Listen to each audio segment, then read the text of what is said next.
What's up, everybody? Welcome to episode 4 of Cultural Talks. You know, it's me, your boy, Lamont Phillips, a.k.a. God's Dirty Hands, with my co-host to my right. The greatest co-host of all time, the creator of Culture Entertainment.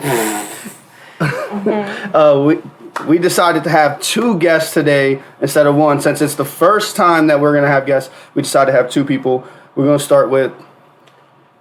Mick Mac 31 here.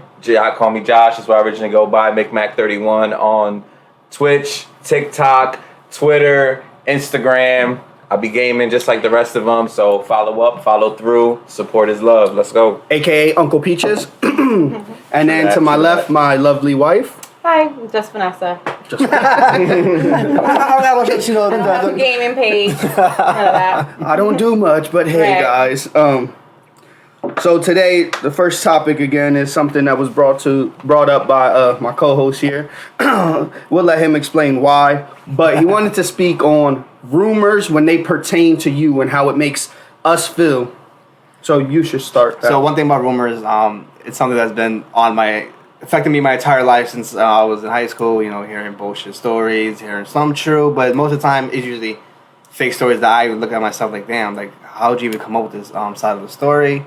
The one other day, somebody, ran to, my significant other and just, said some complete bullshit. And I was like, if you haven't seen it in a long time, why would you bring me up in the conversation? You know what I mean? Like, instead of, asking, hey, how you doing? How you been?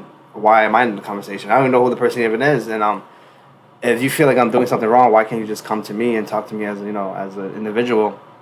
And like I said before, rumors can have a great effect on a relationship, you know what I mean? Because if you're having trust issues inside a relationship, it can cause, bigger issues. That being said, like, I'm not someone who makes rumors. I'm somebody who comes at you with facts. I'll do my research about, the person going on with their life, and then I'll come out there with that. But to make rumors is, still childish. I just turned 30 and I'm still dealing with rumors now, and like I don't bother nobody to this day, you know what I mean? And it's just annoying to deal with rumors even at their older age as well too. Rumors is just, I feel like we're always going to deal with rumors. If somebody's not talking about you, then you're not doing something right. That's just how I take it. Hate is just another form of love. It's just they don't know how to interpret that love properly, so you get a lot of hate. Shout out to Brandon for stopping by. Shout out K and Trilogy. What's good, guys? But at the end of the day, if you're talking negative about me, I really don't care, because more than likely you're not going to say it to me personally, so I can give a fuck less. You're not fucking me, you're not paying my bills, you're not feeding my kids, you're not putting clothes on my back, you're not taking care of my kids, then none of that shit really matters. Plus, like, maybe a few years ago when I was a Henny Jedi Master, I would care, because then I would just get aggressive and try to beat people up. But I'm at a point in life where, like, if you talking about me, I feel like I'm just doing the proper steps then. You know what I'm saying? So I take that as a thank you, God. Let me, you know what I'm saying? I love rumors. I really do. I love rumors. Perfect woman. I love to hear them. Especially if they're about me, because I love finding out shit that's not true. Like, you know what I mean? did that? Right, like I did that. For real, like word, like but it's the same. I could care less about what anyone says, and if I know it's not true, I'm not stressing it. There's no need to argue. There's no need to do the back and forth, especially if it's not true. Like, Josh. For why? Like, for what? So. Mm-hmm. I feel the same way. Like, I used to not know how I felt about rumors. Like, sometimes I used to wonder, yo, why me? Like, I'm chill, I'm calm. If anybody who really knows me, I'm not the toughest person in the show. I don't go around bragging it.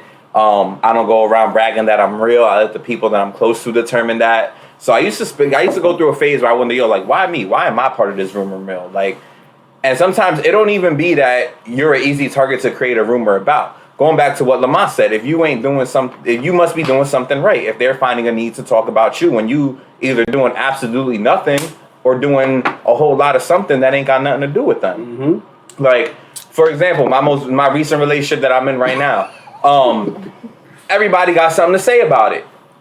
And there's no facts behind it. And it's like, this is what y'all coming up in the head because we spend 12 hours a day together. whether we doing something at work, whatever the case may be. Yeah. What's going on? Y'all just coming up with it because y'all want to come up with it. Because you don't maybe got to be doing something right. You could be happy. And somebody is going to have something to say. You know what's the worst? Work rumors. Those are the worst. Those are the worst. Those are the worst. My two guys. Those are the worst. Like, it's, and the thing is, like, I had a conversation with my girl, and I had a conversation with my boy, and they were telling me straight, two of my boys, yo, tread lightly. Get in and get out. Let it pass you by. Like, if it's not gonna come to you in the public eye, let it hide under whatever cloud it gotta hide under. Let it pass you by. Wink, smile, whatever. Tread lightly. Nod. You're moving a little weird. That's it. Cause me sometimes, like, if the other day personally, like, we're gonna say it right here on the live, I had it out with a manager of mine. He came up to me, tried to shake my hand, and I looked at him and I laughed and I said, "Nah, keep the same energy that you got everywhere else in front of my face." Exactly. And who'd I call? Lamont. And what he said, "Oh yeah, you wildin', bro. That's your bill payer right there." Gotta chill. And sometimes I had to chill. It took two of my homies and my girl to be like, "Yo, chill out. Get your check and get out." Like, all right. So Brandon, my boy Brandon Diaz said, some people start rumors to hate on you, so hate for a manifest in the brain subliminally without even knowing the other people don't like you. And they don't even know you. I'm sorry, guys. I could read. It's just this shit is small and shit. But Brandon, you're right on point with that shit, my nigga. Like, niggas will just hate on you to hate on you. Like, it's just sad that we're in a world that they rather hate on you than give you the love and give you your flowers now. Like, for example, I'm just gonna use a famous rapper, DMX. When he was alive, it's always about how he crackhead, da da da da. Then he died. Everybody bumping his shit. DMX was a top 10 rapper, but alive, we didn't, you know what I'm saying, give him his due, and then now all of a sudden he's dead, he's great, now we want to be positive. Like, I once heard a saying that it was like, you gonna have more niggas at your funeral than your birthday party because they rather see you laying flat than standing tall. Bars. Like, yo, that shit is crazy, my nigga. Like, yo, you don't gotta talk to me every day. But don't talk bad about me. And I always been a firm believer, if I say something about you, I'm gonna say it to your face. Because however you want to handle it, we can handle it then, because I'm a man about it. If I got the audacity to say something, I'm gonna say it to you though. Like, I tell Josh, like, yo, bro, you bipolar. I tell him all the time, because I'm bipolar. So I tell him, like, bro, we gotta be cautious of our actions. Like, I ain't gonna lie, I used to wild at work too. Like, I told the nigga, like, you gonna give me my respect or you gonna pay in blood. And I was a manager and I was like, yo, L, like, you gotta rethink how you handle it and just pay the bills legally for your kids. But someone asked, what were the rumors, if you guys wanna talk about it, if user Gabi asked that actually. No, Wayne, what's a rumor? Wayne, you have plenty of rumors, bro. So rumors for me, like, I've been with a lot of women in my life, is and a hell of a drug. I run through rumors, you know, I had sex with this woman, and I'm like, well, it's true, and they get sex with this girl. Not true, and I'm like, goddamn, like, I wish I can add more bodies, but I'm not someone who's gonna sugarcoat my body count. You know what I mean? I'll say if I did or didn't with that person.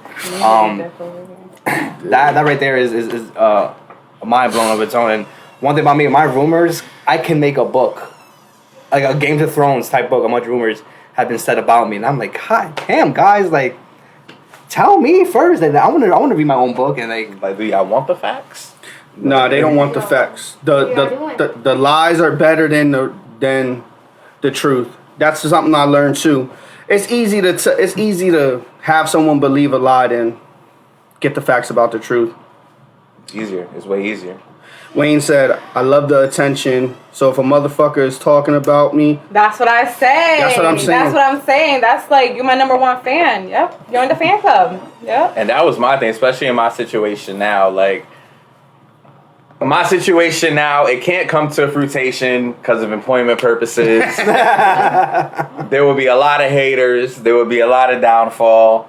I'll be broker than the brokest joke than I already am probably. But nobody has a leg to stand on behind whatever they say as far as my situation goes. So could it cost the job? Maybe. But could it cost somebody else a whole lot more? If I was an angry ass person like I used to be involved with a rumor, but I'm just gonna let them shoot themselves in the foot. You can't really start a rumor. You can't sit here and talk about XYZ if you don't have a leg to stand on. And like Lamont was saying, like we all men, we all bleed the same. We don't necessarily have to come at you and get it back in blood, but again, we are men and we all bleed the same. We can handle it however you want to handle it, in a sense. Necessary, yep. And to Brandon's comment, you're taking a negative and you turning it into a positive, because that's exactly how I think. Whether it's good or bad, I don't, you know what I mean? I don't care. Like, it's not, I'm gonna benefit from it somehow because I'm not weak-minded. Yeah, for me, like, especially you're a rapper. If a person give you, talking about you negative, they're still talking about you. So more than likely, they're gonna go listen to your song so that they can talk about it amongst each other, which is, for you, that's still a positive at the end of the day. So one thing, back to Sugar when I first started, like I said, some guy went to my significant other and said some rumors about me, but I was like, if you're gonna come at her and try to, fuck her, you don't have to use me as, as a punching bag to get at her. You can spit some real game, and maybe you could get it. But to throw a man under the bus to try to get something is the lamest thing you can possibly do. Mm-hmm. If I'm gonna get at a girl who's in a relationship, I'm not gonna throw her man under the bus. After I hit it, I will throw him under the bus. So. But at that point, there's no need to. I feel like if you gotta throw another man under the bus to get some pussy, then you're not a man, and you're not getting the pussy based off that. You getting the pussy based off the principle of you doing what women do. And rumors is, like Vanessa said, like, oh, I like rumors. A lot of women love rumors. So when you running your mouth like a bitch, now she comfortable with you. She gonna give you some it's thank you pussy. It's all sympathy pussy. Now you got some sympathy pussy, but then now you not valid no more. Like now you can't sit at this table and eat, cause now you took a L.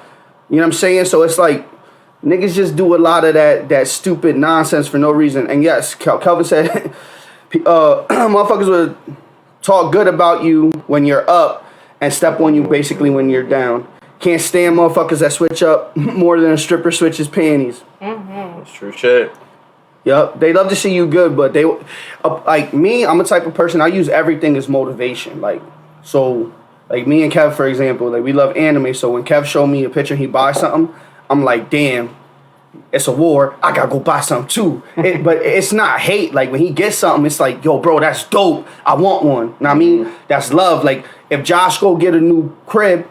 Oh shit, that motivates me to go get a crib. I don't use it as, man, fuck that nigga got a crib. I hope he can't pay for it. That's some sucker shit. That's not me. That's not in my blood. Real nigga till I die. I just want everybody to eat. Like, I do the streaming stuff, and there's a few people, KN Trilogy, G2G 420, that are part of our community, Ozzy Frog. If I make it, they make it. Period. Because I'm going to co-stream with them every day. Josh, too. I'm going to co-stream with y'all every day until we all got the same amount of viewers. You know what I'm saying? It is what it is. There's enough for everybody to eat. That's just how I feel. And that's what a lot of people don't think. Like you said, they'll sit there and be like, oh, I hope he don't make it. I hope he can't pay for this. I hope he don't relish it at this, out of that. And it's like, yo, why are you like that? We got the same 7 days of a week. We got the same 24 hours in a day. Whether you got to work 5 hours or 10, or I got to work 8 or 12. Is how you make use of it. You know what I mean? And so many people be this close to you and you don't even be knowing it for years. You don't even be knowing it. They'll sit that close to you from 3rd grade to the 12th grade, and they'll be your biggest hater, and you just fail to see it because you're so blinded and you have such an emphasis on everything else. Feel guilty because you've been their friend for 12 years and you can't let that go, even though it's right in front of your face. This nigga always. It's a saying I got, Josh. I'm gonna ask the question before I say it. How can an enemy stab you in the back if you're always watching their moves? Because you know what their intent of you is, right? You're letting them do it. So the only people that can stab you in the back is friends and family. Now, I can stab you in the back and be unexpected. You can be like, oh, L crossed me. Oh, shit. Like, you supposed to be my man. Like, only people that you turn your back on can stab you in the back. I'm never turning my back on my enemy. Why? Because I can end up dead. I can end up beat up. If the police called on me. Now, if it's my man like Kevin, I turn around, he stabbed me in my back. It's like, oh, it's kind of still your fault. Like, you should never trust anybody at the end of the day. You gotta take it for what it's worth. I'll make sure I stab him to the point he can't get up again. So keep your grass cut so you can see the snakes. That's facts. That's right. Nigga said, Papi got me take care of his host. And one thing for men who don't really have game, the easiest thing, when you talk to a female, is just find common ground. That's it. And from there you can laugh. Yeah, and just make the conversation go from there. All you gotta do is find common ground. You don't have to talk down to the man. Talk down to the man after you hit it. And that's what I do all the time. Keep everyone surface level. I think men do that to each other a lot. Women know too. You'd be surprised. Women will talk shit about another woman to get some Oh dick. yeah, real quick. Yeah, absolutely. That bitch pussy stink. But I feel like that's such a man How your tendency though. Like to down talk another man for them to just look good. But is that a man tendency or is that a bitch nigga tendency? That's right. No, it's a man who doesn't have gang tendency. That's all it is. Be 2 guys, 3 chicks. Be one homie. Yo, who got more money, me or Jay-Z? Shut your ass up, bro. Or that means, yo, remember when I shot that nigga 6 times? Like, bro, why you don't need, like, no, that, Right. first off, a lot of the shit they do is like, or they'll be like, something personal, like, Kev, remember when you threw up on yourself? And like why? Why you gotta say And that's just an that? example. Like, niggas will throw the next man under the bus, like, okay, my guy, suck a dick. That's just how I feel it. Any more input on the rumors category, guys? Tread lightly with that shit. Like, you know who you dealing with sometimes when they spreading it. If it's somebody who don't know you, still tread lightly with it. They don't know enough about you to say anything about you that's credited and that's validated. If it's someone that know something about you, they ain't saying nothing personal. Like, you know what you tell people, and you know what line you gotta cross. You know how you gotta tread with them either. The best thing you could do with a rumor mill, tread lightly. Whether it's in the public eye, whether it's in the workplace, because only person it's really gonna affect is you. Whether it's mentally, whether it's gonna affect your pockets, affect your heart, you gotta tread lightly with it. You know Can you roll a rumor in a blunt and smoke it? Unfortunately, not, bro. That's what I do with mine, but I still be bothered. Yeah, that's when I get the phone call, and it's crazy because everybody be like, yo, Lamont, you don't know how to act, you mad aggressive. But they don't understand when niggas is gonna overreact or they not sure how to react. They call me, and then I'll be the peace of mind. And then I'll be telling people like, damn, my therapist is good because niggas call me now for advice. So like, I take that as respect, I guess.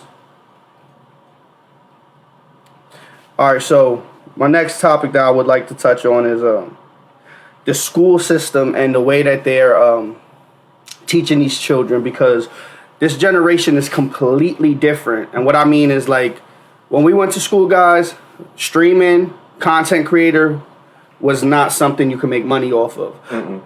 Do y'all think that they should start having more classes and more development in this type of shit? Like how to be a cameraman, how to be a producer, like from an early age? Because let's be honest, how many times do you use a decimal or a fraction? Let's say fraction. When's the last time you used 8/47?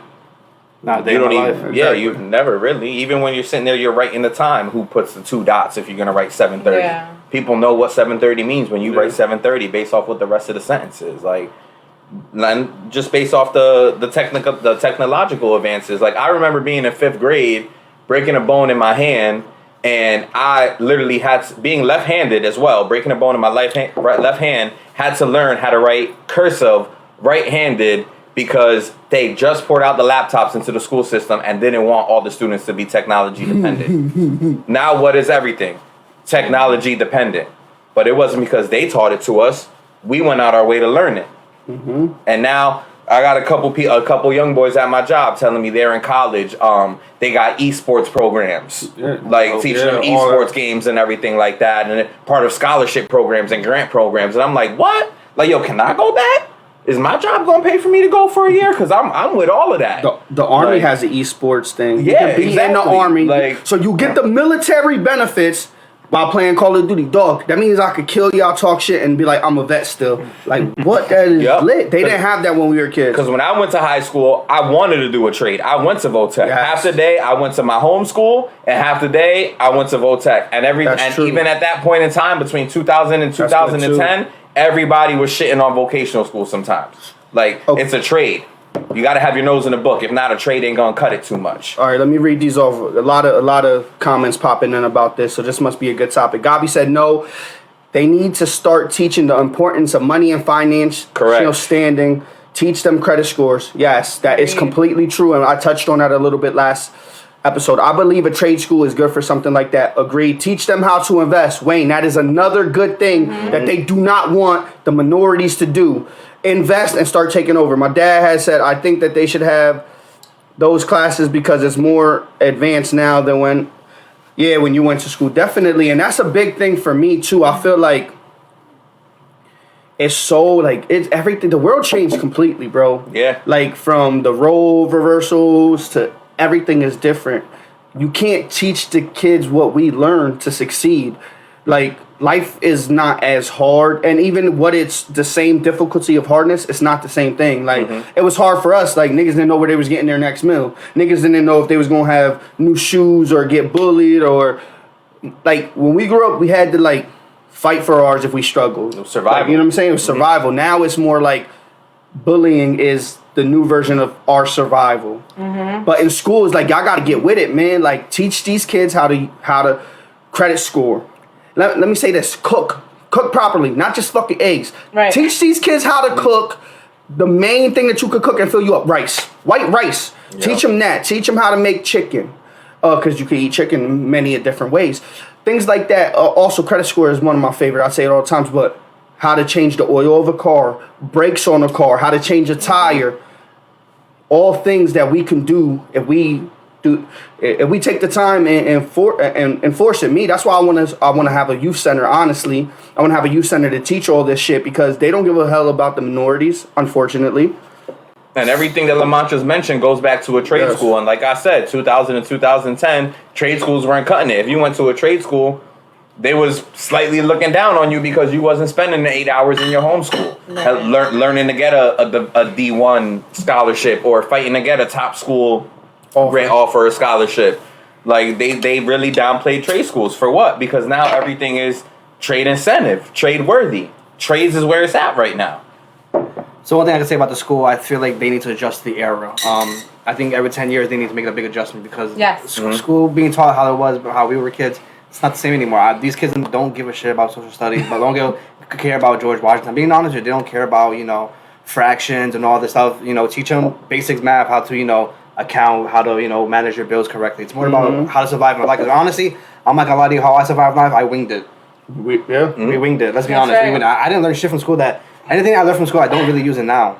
None at all. Not as an adult, huh? No, it's more, everything's more just winging it. And I feel like, schools need to adjust to this type of era now, helping kids, how to develop their own streaming, help them, develop a platform for them. Because right now, anybody can make a platform. And right now, how we made our own platform, we just winged it. We didn't go to school. Right now, we're winging this every single day. I wish we had some knowledge. There's a bunch of minds coming together and... Even though this sounds childish, like maybe there could be a class, how to make better TikTok videos. You know what I mean? Like, no, but you're right. How to handle social media. That's completely correct, especially for this new age. Yeah. Because say our kids are in there making a TikTok right now. That TikTok might hit 10 million views. Guess what?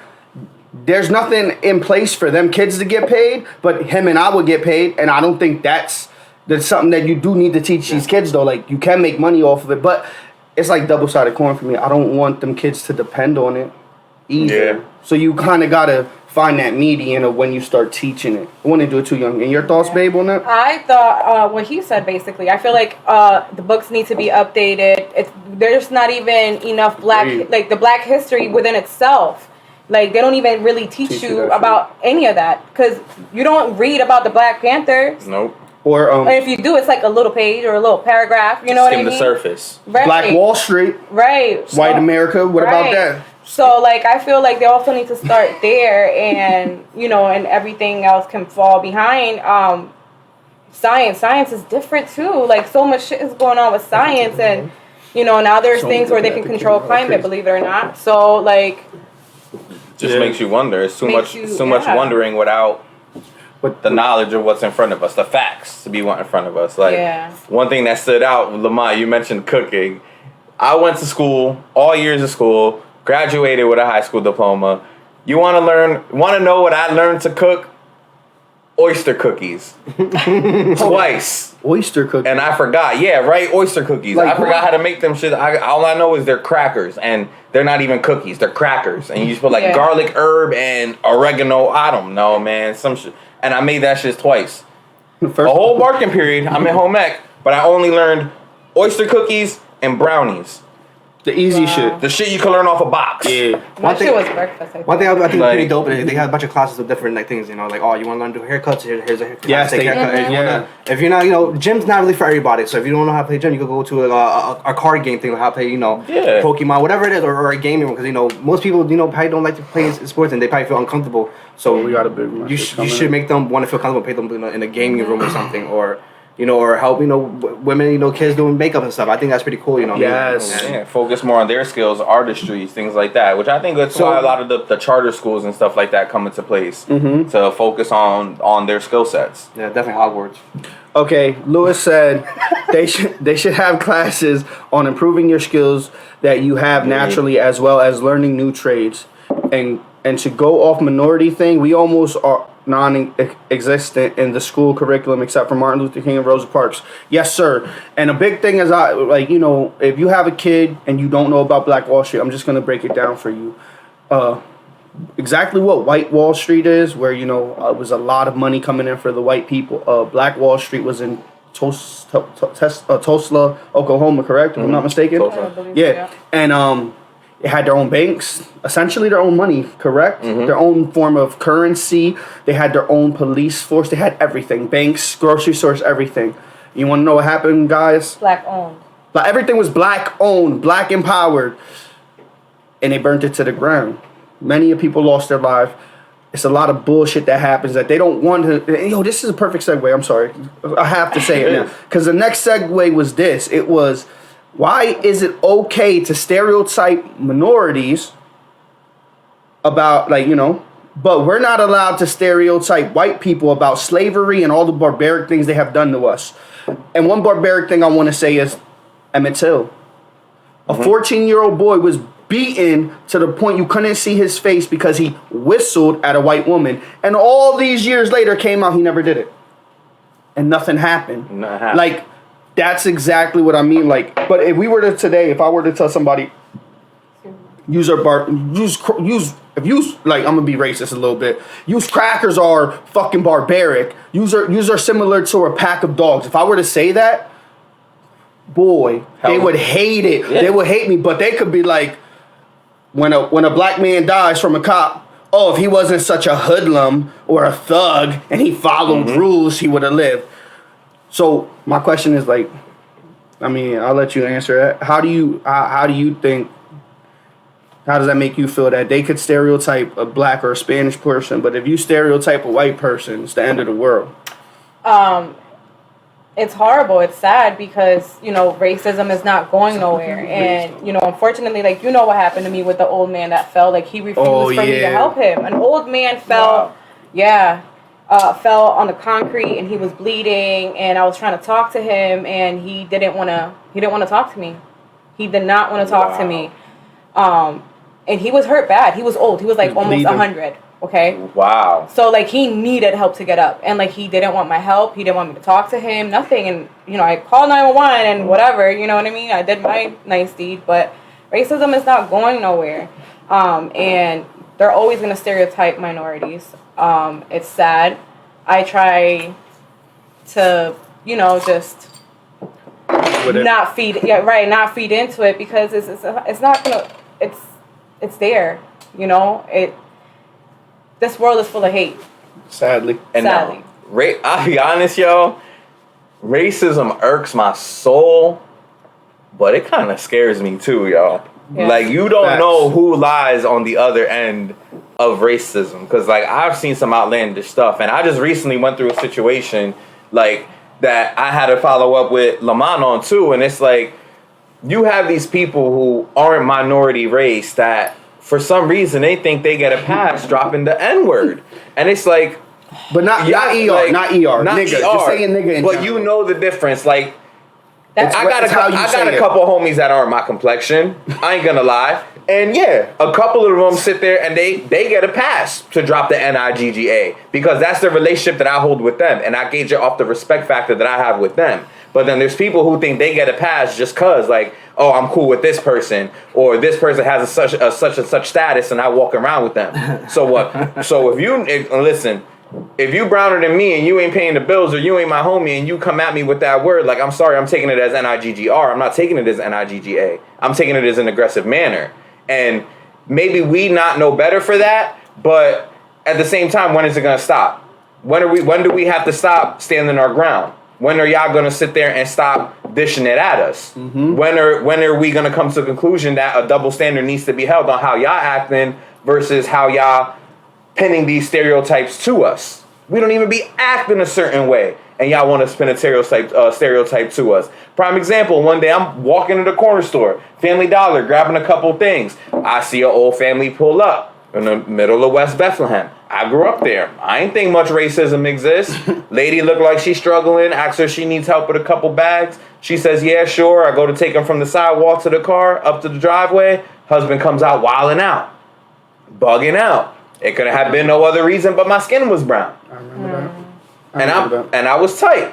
I ain't gonna lie. I was hot-headed. So what I did, I picked up the bag of eggs and I punted it like I had to send that shit down and pin it in between the 10. I ain't gonna hold y'all. But when I walked away and I heard the lady arguing with her husband, I'm like, yo, she's blind to it. She had no idea. Like, that's how he was brought up, not her. So I did the good deed. Went to the Family Dollar, bought a little carton of eggs, and I left it on the doorstep. Old head could have came out with a shotgun and shot my brown ass flat. But I wasn't worried about it. I was more worried about the moral compass. And that's what a lot of people need to have, a moral compass. You know what's the worst? When someone's doing it without even noticing. Exactly. They're doing it. Exactly. I feel like, to me, that one's like the most biggest pet peeve. Like, do you know how racist you sound right now? Like, you know, that's the worst. And another pet peeve that I have is when white folks use the N-word with each other. Like, I'd be so confused. Like, what? Why? Like, why are you doing that? So weird. But all right, so Jose said, crazy we have to drive in fear even when we're legit. Trust me, bro, I'll be there all the time. I have a license to carry, and when I have my gun with me, I'll be extra scared because I know they'll shoot my black ass dead. The ER and the A matter in the same way that it is used in the context it's used. I agree with you. All right, so with me, and I've told you this before too, and Vanessa knows firsthand, if me and Vanessa are arguing, and she says, nigga, I'm like, oh, so we being raped? We being disrespectful now. Now you calling me because if you're being aggressive with me, I don't care what skin color you are. I just feel like now you're trying on. If I feel like you're trying to attack me now, like you're trying now you want to. Oh, you want to see one? Like, you ever remember when he said, "Oh, that's your man's"? All right, I'm gonna show you now. Like, yo, that's how I feel. Like, we can't be arguing and you say nigga to me in an aggressive demeanor. Now I feel like we gotta fight. Mm-hmm. Well, white people are the true terrorists of America. Let's be honest with each other. As racist as it sounds, they are the true terrorists. Let's be honest. Majority of the shootouts, 99%, usually white people. One thing about racism, it's grown. They don't learn it right away. It's when you start at a young age until you know how they're a certain age. I went to Votech. That's where a bunch of schools come together. Jose, you could attest. We went to the CAP together. Too many schools. Schools, from Northern, Western, Lehigh, predominantly white school. And when they come down to see Deer and Allen together in Emmaus, oh, look at these pics. Look at the N-word. Oh, my God, there's so many of them. And Jose, let's be honest, we dealt with that shit when we was in CAP, you know what I mean? And luckily, we didn't rock any of them, but we heard it, though. And, but how many y'all threatened? Oh, all right. I'm scared to go that far. Like I said, you don't know what lie on the other side, yo. But to be honest, racism, it's taught at a young age, and it's developed, and they just... they bring that to their children, to their children, to their children. Right. It's not something that it happens at age 16. No, it's when they're first babies. You know, racism is taught. You're not born racist. It's taught and spoon fed. It's taught and spoon fed throughout a life to the point where it's damn near a religion for some, yo. Like, they look at it like a religion. They gotta be this way or they ain't right. Yeah. And do you think it's fear? Yeah. Do you think I think racism is built off fear, honestly. Yeah. And the fear is this, my opinion. The fear of us retaliating for all they put us through. Because regardless of how you want to look at it, America really kind of started the slavery shit, and even in Puerto Rico, dark-skinned people were slaves. So I just want y'all to remember that. Even look at Dominican Republic and Haiti, the dark-skinned people get looked at differently. It's a fear of retaliation. But then my thing is, we tried the Martin Luther King way. We tried to be peaceful with y'all. We done did Black Lives Matter peacefully. And y'all was mad. Colin Kaepernick kneeled. Y'all was mad. My man he's not even in the league anymore. Because he took a stand for what he thought was right. The Martin Luther King way. But now, you forget, we could have took it the Malcolm X way. We could have did the Black Panther way. And if you want to get technical, those ways are fair ways. Like, we're going to defend ourselves and protect our own. Because a lot of people don't know. A lot of you white people on welfare, right? The Black Panther started that. So you hate black people so much. The black people started that to help their own communities. They got a system. We don't get taught that. Yep. The Black Panthers are terrorists, but the KKK ain't. Kiss my ass. KKK is the biggest terroristic group. Black Panthers was just for the community. Unfortunately, everything in life, and y'all can, when you think about what I'm saying, it's going to make sense. We're taught that white, the color white and the color black, you're taught from a young age. White equals good, because when I seen the white light, so I went to heaven. Oh, I see nothing but darkness, must be hell. The color black, if you see someone in all black, you're like, oh, this nigga finna rob me, cuz. A nigga in all white, you're like, oh, he not stupid. You could tell.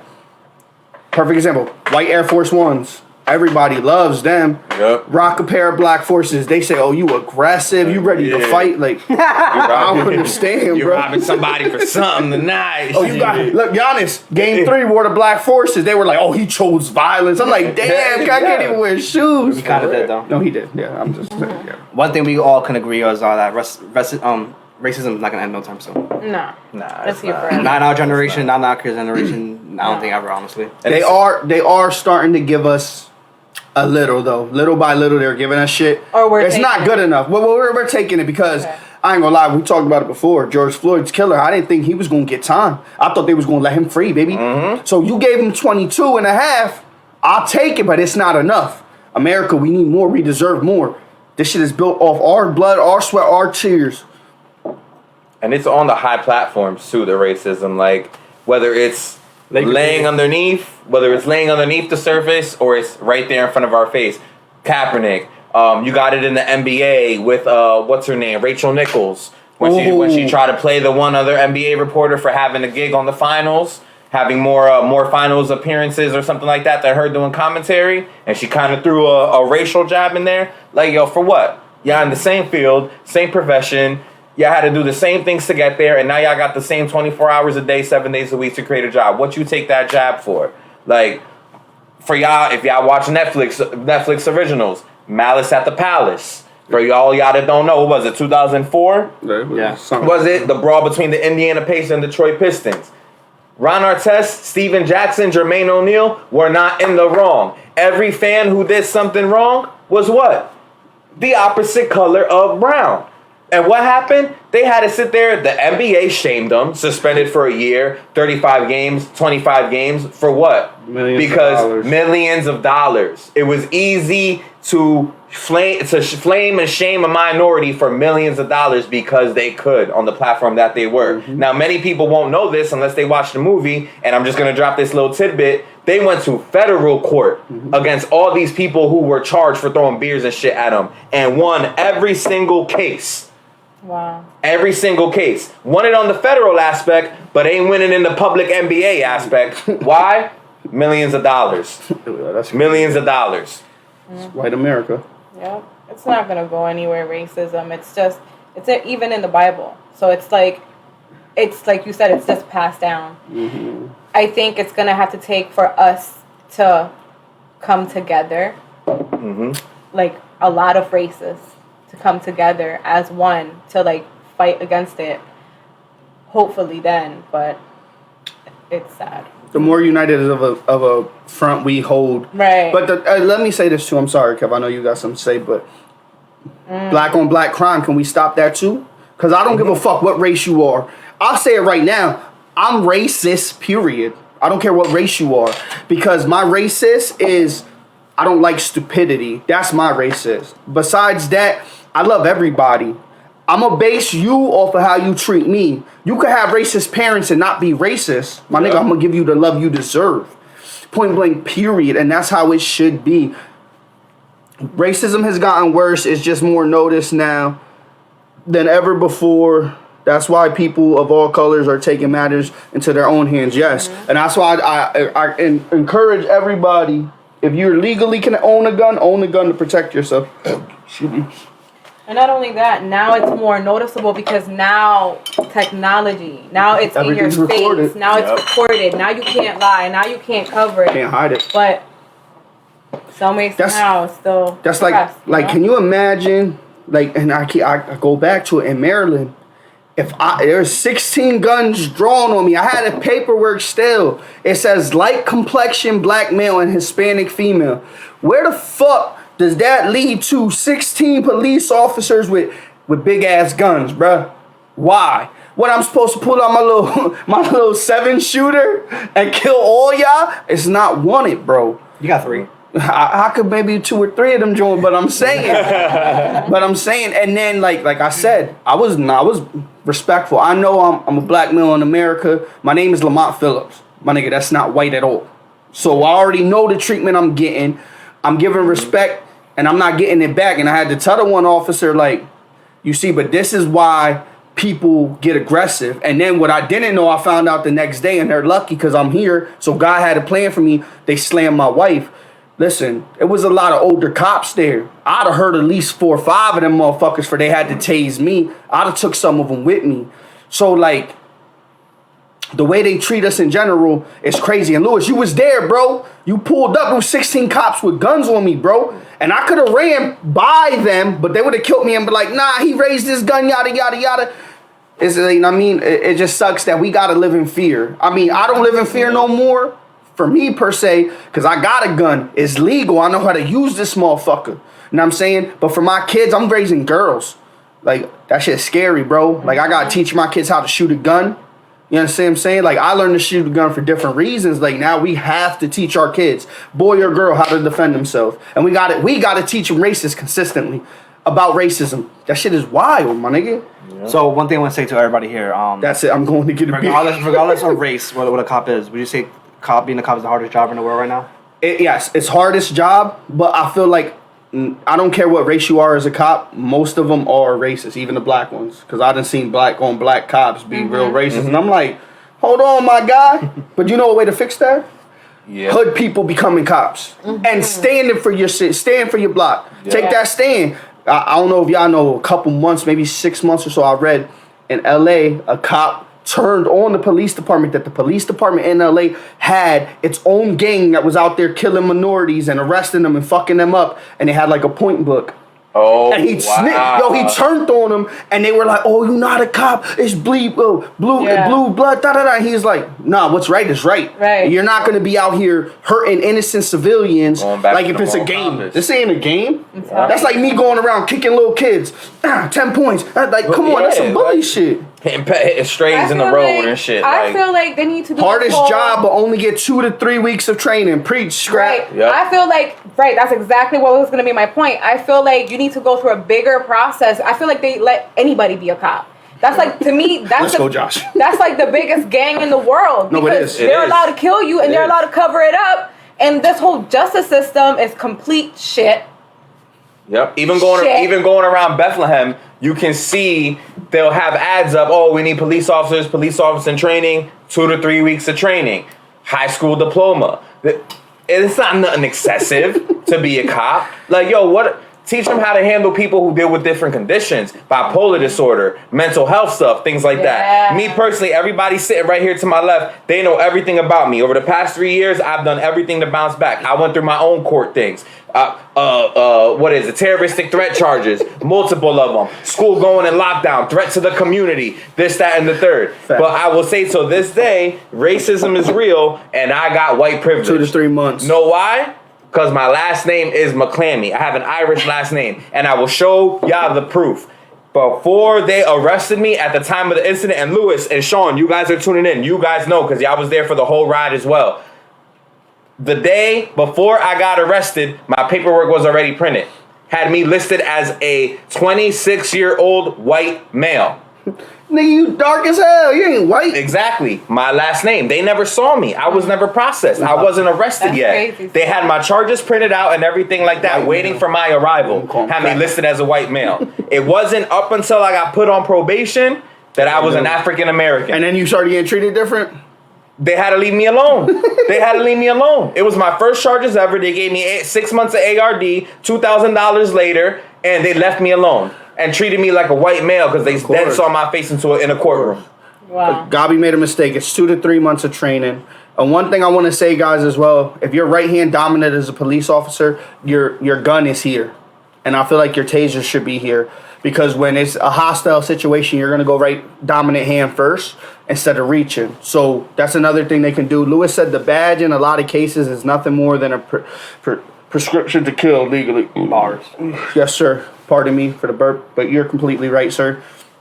Damn, that was like a whole topic, and that was off of the head. Off the and that's head. why I like doing it Off the live, head. because we'll start just chatting and we'll throw more things in there, and like we're personal, like getting personal, like I said, like I was facing charges, and they almost, they treat you different based off of your last name or your complexion. A few years ago, probably like 10 years ago, I got caught in a stolen car, and the DA, you know, I was never the driver. I was in the back seat. The driver was he snitched on me. That's the funny part about it. Mind you, I don't give a fuck. It's been 10 years. The driver was my Lamont's height, dark skin, no, like Lamont's height, Josh skin complexion, dark.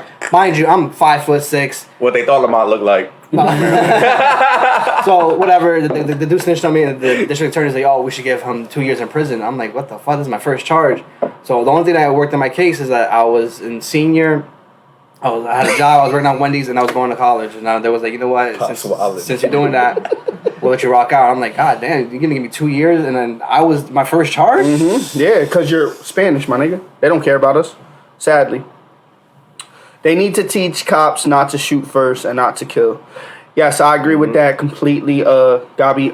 A problem is, like my dad just said, and I'm going to read it for y'all. That's because most of these cops got beat the fuck up in school or bullied, so now they have that badge and it make them feel like they have the right to kill, and that's completely correct. Or their girls getting their back blown to smithereens. Oh my God, yes, that that too. Your bitch is probably getting her back blown out. But I know for a fact, like there was a cop. I think his name was LeBron, and he used to fuck with my boy Double R all the time. Like literally would come to the block. What's up, Robbie? And be like, the cop would come to the block and be like, "Oh, I know you sell drugs. Like, where's it at? Where's it at?" Just like, stop, like, you mean fucking with him, always trying to arrest him. And he was to one point like, "Yo, so if you really want to fight me, no, take off the badge. Let's slide. Let's slide to the alley. Like, if y'all put y'all weapons down, you could come back. You know where I'm at. Would chase him, everything, every time. Like, it's a stigma, and I don't really understand why. But I just feel like, yo, we're all people. We all bleed the same blood. We all gotta eat. We all gotta piss. We all gotta shit. We all gotta work, my nigga. And let me say this first of all: ain't no black person bring the cocaine to America. We ain't have fucking planes. Y'all brought the cocaine in. Y'all mad niggas. You know what I'm saying? We added a little baking soda, little ice cubes, made it hard and sold it. You mad at us? And this is, look, if you watch Snowfall, this is real shit. This is real shit. If you watch Snowfall, the CIA is the ones that was importing the drugs from Colombia and shit and had us moving it. Don't say too much. No, I mean that's real life fact. I don't know, but don't say too much. I'm not gonna tell you. Okay. Oh, so say everything. No, yeah. Okay. I'll end the show now. Spoiler. But real shit, like y'all brought the cocaine here. We just learned how to flip it and get it, because if you want to be technical, cocaine is a white drug. Coke is a white drug. Crack was what was distributed in the hoods. Like, you ever see a crackhead? They smoke crack. A cokehead is a nigga that'll go to the bar, do a line, and sweating them for no reason. It's a white, woo! Half naked and shit. The shit crazy, you feel me? I gotta go, guys. I love yous. We gotta do this more often. It's real. Lewis, thanks for tuning in. Yes, sir. Thank you, Lewis, for tuning in. Every 2 weeks. Bro. So, what, the 28th. 28th, Lewis will be here again. Mark it on your calendar, brother. Or hit exclamation notify and it'll let you know, bro. That's right. Yeah. To break up the black family home. Yes, it was. Yep. You could thank Ronald Reagan for that. The coke is a rich mama drug. No, mama drug. Mama nigga. drug. Yes, Dad, you're completely right. And well, for people who don't know, they did bring coke in to destroy the Black Panthers. That's essentially what it was, to infiltrate and break us apart. And another thing is too, back then when coke was introduced and shit, that's when the male of the household held. Kevin, I'm gonna fucking stab me. That's when the man of the household was the key. Was like the. It sounds fucked up, but that's when the woman, you stay home, you cook, you take care of these kids. I'm gonna go get this paper. So what did they do? And how did you destroy? How did you Booger shit? Someone say Booger shit. I'm dead. Robbie Hood. Oh my god. You got that, Robbie. But what they would do is now, if you say you black and you're doing any drugs, and you take that head of the household away, now you're taking away that whole family's in the shitter. At that point in time, you gotta cut the head off the snake. That was pretty much where the alpha male aspect came from. Like the alpha male thing still stands for today, but like obviously, not all women are stay-at-home women now. It's a whole different day and age, but same thing going back then. If you could break the alpha, you broke it all. Mm-hmm. You broke the women. You broke the kids. You broke the auntie that was maybe chilling in the crib. You broke the grandmother that was probably there doing laundry, and cooking the lunches or the dinners. And you force them to get on welfare. You force them to have systematic pressure. You force them to be oppressed. You force them to feel the heat. You force them to feel overwhelmed. It's a system, yo. It's a system. It's crazy, but it's a system. It's an agenda. It's an agenda. It's an agenda. That's what it is. It's an agenda. A never-ending agenda. For sure. Sadly, that's one of the things that we have to deal with in this world. Yeah. Damn, that went all the way from stereotypes and how like till we start talking about how they bring in drugs and everything. That's crazy. But since we're on the racism thing, ever since Donald Trump was in office, my G, y'all white folks got real fucking ballsy. Like I'm fucking white. I'm not like I said, I'm racist to ignorant people. I don't care what skin color, what you like, your sexual preference. I don't care about none of that. How you treat me is how you get love from me. Essentially, he keeps doing that shit, bro. So. For me though, I seen a lot of I can't lie. I seen a lot of whites, blacks, Spanish get super racist. Yo, listen, cut that shit out, cause you bring that shit over here, that shit is always on me, or I'm gonna punch you in the face. I don't care. I'm gonna defend myself. Y'all don't want us to defend ourselves? Then leave us the fuck alone, cause it's gonna go left. You gonna fuck with the wrong person, and nigga gonna be having a bad day. You don't know what a nigga go through in his daily life. So you might come to me wrong, and you might, cause y'all be thinking the police gonna get the aggressive one, cause I'm gonna get aggressive. But you swing at me, I'm gonna pop you and say I fear for my life. You gonna be bleeding out, wishing you would. Oh damn, I should have left this black man alone. I mean, sadly, but that's what the world is coming to. Like we have to be strapped up. I shouldn't have to be strapped up to go to Walmart, my guy. With my kids. Right. Like, that's crazy. I feel like racism is at an all-time high. Not just with... It's just with all of us. The Asians. And even like, I want to say, like, even... I don't even know, like, the right term. But, like, the gay community versus... Like you, Robbie. Straight community. The straight community. It's a sexist war, too. There's so many. Because look at what's happening with the baby. He then did apologize a couple times. And... they were still trying to like force feed him like to come and learn and do this and do that, and he's just like, nah, like I'm good, like I apologize. They want him to go on stage. Like there's no need to do all that. Why? So all right, so the baby comments. The reason why he's gonna fake apologize. He means what he said. He doesn't want to take it back. But the whole thing is, since he's making all this money, publicity stunts, he has to say sorry.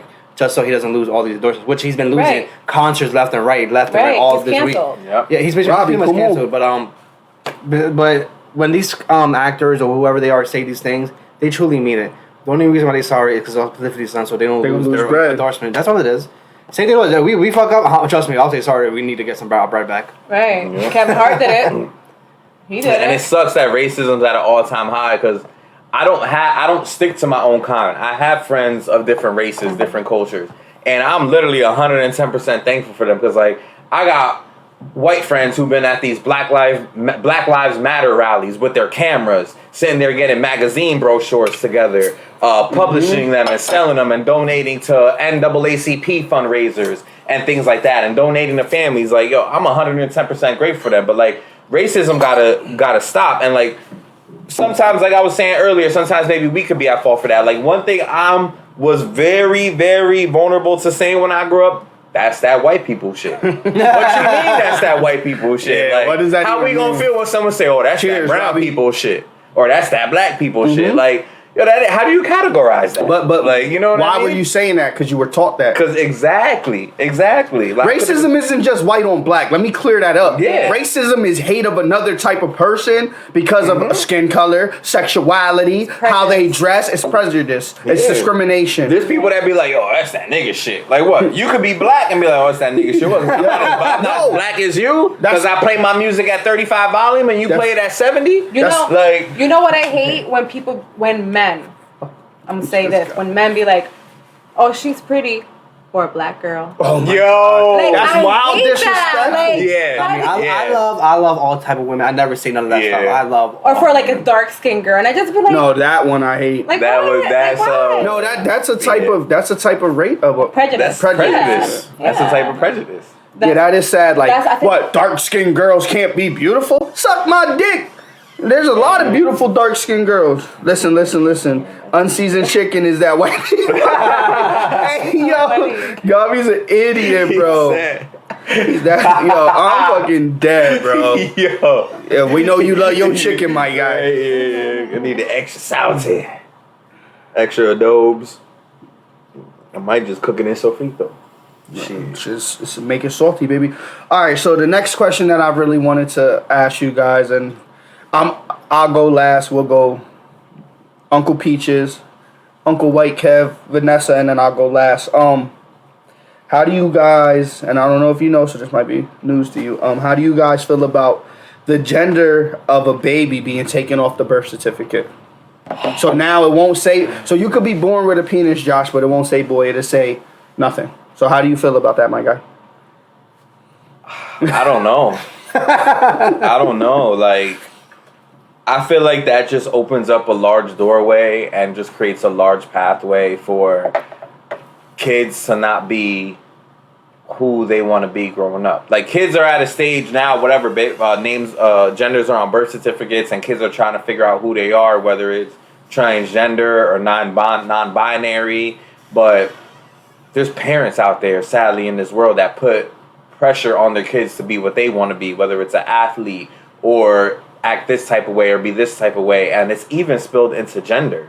Like, that doesn't help. You know, that doesn't help. I mean, granted, parents are going to raise their kids and do what they want to do, how they want to do it anyway, but the not having a gender on the birth certificate just opens that up a whole lot more. And I don't have no kids.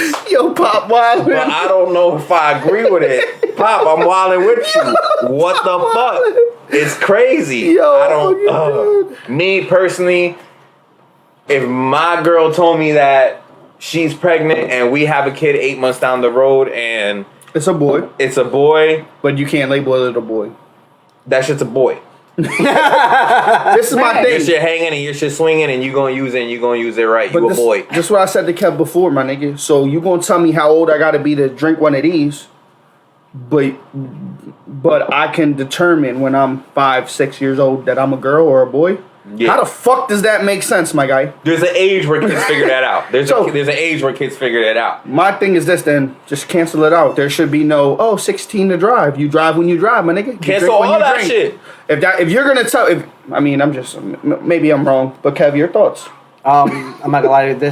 These type of things are getting way out of hand. Yeah. These people. I'm not gonna say it, but things are just getting out of hand. End of the day, this does not need to change at all. Doesn't even touch. I don't know how this conversation even came about. End of the day, you come out with a bing bing. You're a boy. You get a slip. You're a girl. Right. And if you want to change that when you're an adult, which is 18, you have every right to do so. I'm not gonna say nothing. But the whole thing is, don't put this pressure on a child to be like, yo, Cindy, your real name is Johnny now. Yeah, like, no. Like, no, that's not cool. That's not even Like- cool. You know what I mean? Like, and then they let them be kids. You know what I mean? And then what we hold precious, was when we were once kids. Being kids is the greatest times of our lives, and no kid wants to deal with this type of stress. You know what I mean? Like, oh man, you can't respect. Yeah. Mama, am I a boy or a girl? You know what I mean? Like, no kid wants to. At the end of the day, kids just wants to have fun, make mistakes, and that's all it is. You know what I mean? There's kids who are deprived of their childhood, like because they have to deal with this type of things. And at the end of the day, who's at fault are the parents. At the end of the day, these retarded parents. I mean, special needed parents. They need help.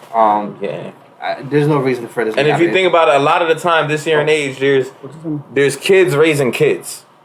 There be kids raising kids. Do you understand? And kids have a hard time being who they are in themselves. You got mental health. You got bullying. Obesity. Like, there's a lot of problems that America is tackling right now. Hey, Monica. Why y'all want to add more?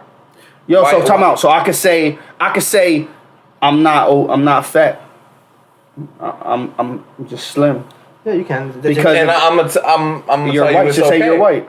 Yeah. So we And can say what we rock out. want. We So gonna I'm rock out. gonna We gonna hit fill the out bar, job. nigga. I'm gonna fill out a Nigga, job something. application. How much you weigh? 100 pounds. Like you can say I'm white. you can say you're not fat, but back of my hand, like, yeah, this nigga's fat. Yo,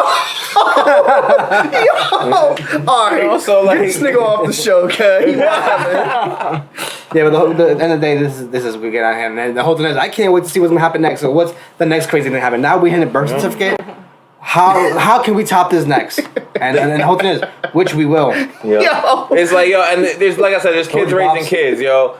Let the youth be the youth. Yeah. Let the youth figure out who they are. Let the youth grow how they want to grow. We could be parents. We could put limitations on that. We could put timers on their phone. Give me your phone here. Limit what they exposed to. Limit what they see. The outside time. Ring a dinner bell. Dinner by 7 every day. It is what it is. But let them grow. Let them meet their friends. Let them go through the trials and tribulations. Let them see the rights and the wrongs. Like I said before, once you're 18, you get the high school diploma, you're free to do whatever the hell you want. And guess what? I'm going to support you because you're my child.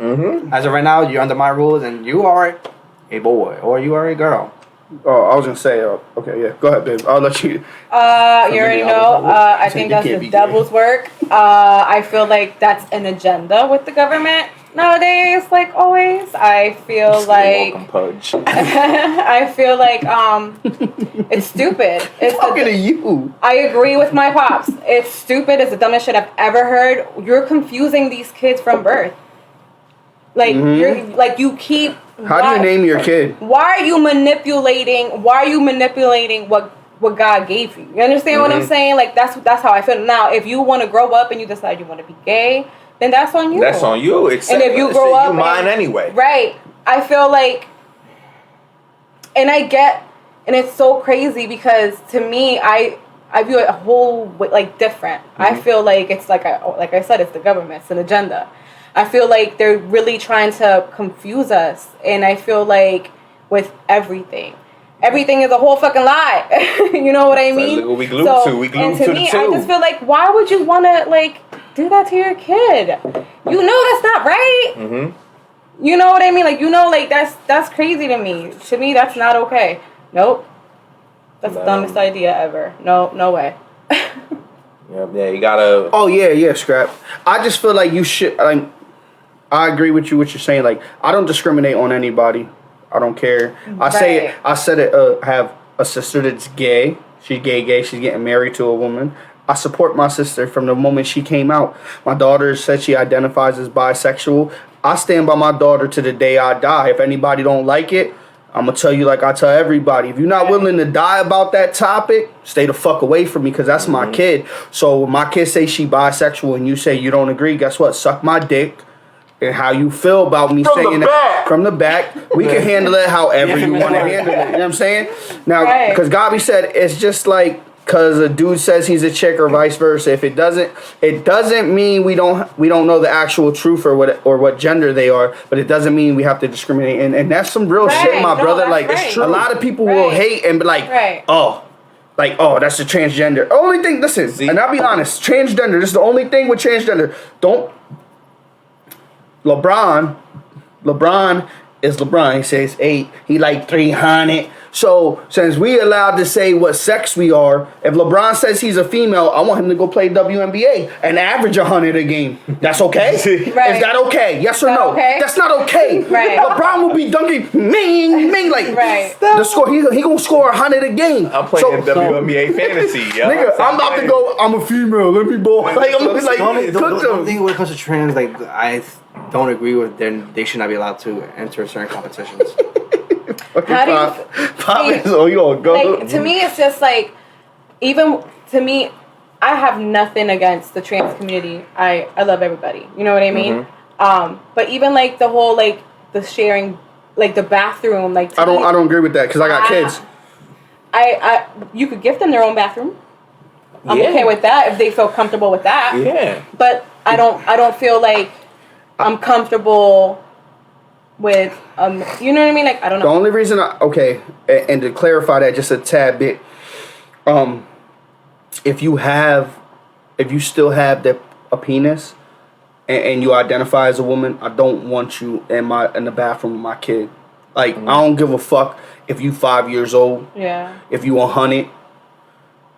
I will hurt a motherfucker because And that comes with the state of mind. I just too, don't like in my head. I don't trust nobody, bro. I done seen a lot of fucked up shit in my life. A lot of fucked up shit happen.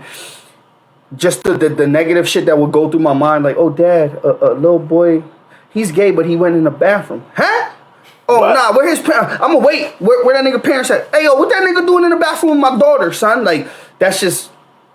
Because I'm so protective of mine, though. Not that little man is wrong, but then have like Vanessa said, have a transgender bathroom. Yeah. Because, like, I'm gonna think negative. It's unfortunate. My whole life I was taught to prepare for the worst. Just pray for the best. And it's y'all having them getting their own bathroom or something like that. Like it's Even that's not crazy. Negative. Right. That's but no, it's not but they negative. will turn it negative. Exactly, and that's the thing. Like the world is shallow, and that's what it comes down to. Like, for example, Dwayne Wade, 3-time gold medalist, NBA champion, 16 years in the NBA, and his son came out transgender, wanted to be identified as something else. Yo, this man forget what he did on a national platform. They gave this guy all the smoke, all the memes, For supporting all his the kid. bullshit, for supporting his kid. That just goes back to what everybody here had to say, what Scrap had to said about discrimination. Like, yo, the world is shallow. It don't matter who you are. And that's kind of what spills into it. Like, they don't mind being non-binary. They don't mind being transgender. But it's the discrimination that kind of deters what labels they get. Something as simple as they own bathroom or something like that. That was she was just spitting bars sucks, right yo. there. It sucks. That's right. Okay, cuz, all right, I'm going to just tell you what my cousin Jessica said. She said, well, they let males play in female weightlifting. That's not fair, one. But the mass of a man will always be different. We have different organisms for a reason. Even when it comes to surgery for gender change, you'll have the equipment to recreate and make life. Yeah, that's true. That's just facts, though. Now, my thing with it is this. I agree with Kev. Like, when you're 18, like, in the D-Wade shit, I'm going to touch on all this in one. If my daughter came to me and said she wanted a sex change, I would tell her, wait until you're an adult. That's what I would tell her. Do I support you? Yeah, you want to dress like a boy? I got you, my nigga. I'm going to treat you like I treated you from the jump. You're my child, and I'm going to love you, and I'm going to protect you with my life. I live for you, and that means I will gladly die for you. For example, my daughter want to wear boxers. I see nothing wrong with it. Guess what I did? Got you boxers. Let someone say something. I don't care if you a kid or not. Listen, your kid gets smacked, it was probably Lamont. You're making fun of my kid, your kid might get smacked. I'm just saying. But at the end of the day, with the whole sex change, I support D-Wade in supporting his son. I wouldn't let my kid get a sex change until they're grown, though, because you never know if their mind will change. Yeah. Because a lot of things on TV now too, is and even my daughter agreed. She's like, Dad, it's a lot of gay people. Like, I feel like, yo, it's like they're trying to plant it in our head, and it's true. For a kid to like say like that yo too, like because you know my daughter's very mature. And I talked to her and I was like, yo, do you feel like I said back in my day, if we seen a gay person on TV, it was like, oh, that nigga gay. Like, oh shit, what the fuck? Oh. I'm about to smack you. You keep fucking. This keep I know, you did it to me too, yo.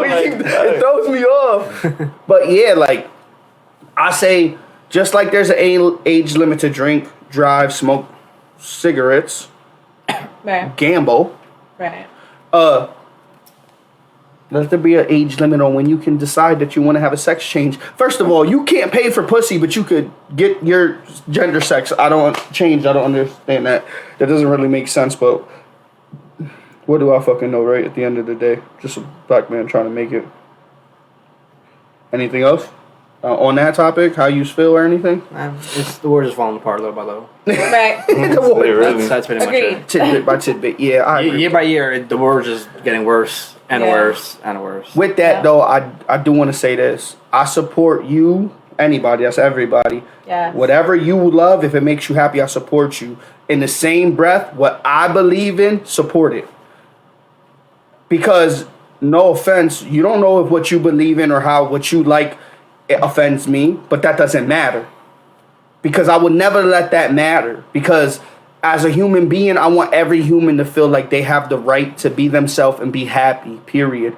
So do the same. Like what happened with the baby is not fair. Why the fuck that community got the right to make that man feel like he don't got the freedom of speech? Couldn't it be Lamont? Because guess what? Culture Talks is canceled. My apologies, but again, suck my dick because I'm gonna tell you how I feel. That's the thing with me. I'm gonna give you me 100%. You might not like it, but I can. If I'm wrong, I'll tell you I'm wrong. I'm a little aggressive. My bad. Give me a hug. All right, cool. We're cool. But you shouldn't. There should be no reason that the gay community can cancel a straight man, but the straight man can't cancel someone that's in the gay community. Reason they can't sell pussy is because the government not getting their tax. Oh God, scrap. You ain't never lied, brother man. Reason All right. they can't sell. Okay, so this is something I seen. And there was a perfect reason why I seen it. So I seen an interview with Whack 100, who's a blood, and from Los Angeles, California. He did an interview with DJ Academics. If you don't know who that is, that's a civilian. He's a civilian. He the type of nigga that'll tell on his mama. They did an interview with 6ix9ine. So a real nigga sat down with 6ix9ine. I'm gonna say real nigga. And I want to know y'all thoughts on snitching. Like, does it matter if you're a hood nigga or not? Like, I'm from 2nd Street, okay? Anything I do, if I talk to the cops, I feel like it's snitching. Like, that's how I feel. Now, what he is saying, like, if Kev ain't a hood nigga, right? But I put Kev on the set, and now we out here banging crip, and we all deuce block this, deuce block that. But he's not a hood nigga. He not a real nigga. He not about selling drugs. He not about robbing people, shooting people, doing like all that hood shit that unfortunately you might have to do to eat. And he tell on me that it's my fault and it's okay because he's a civilian. So I can attest for myself. I got snitched on.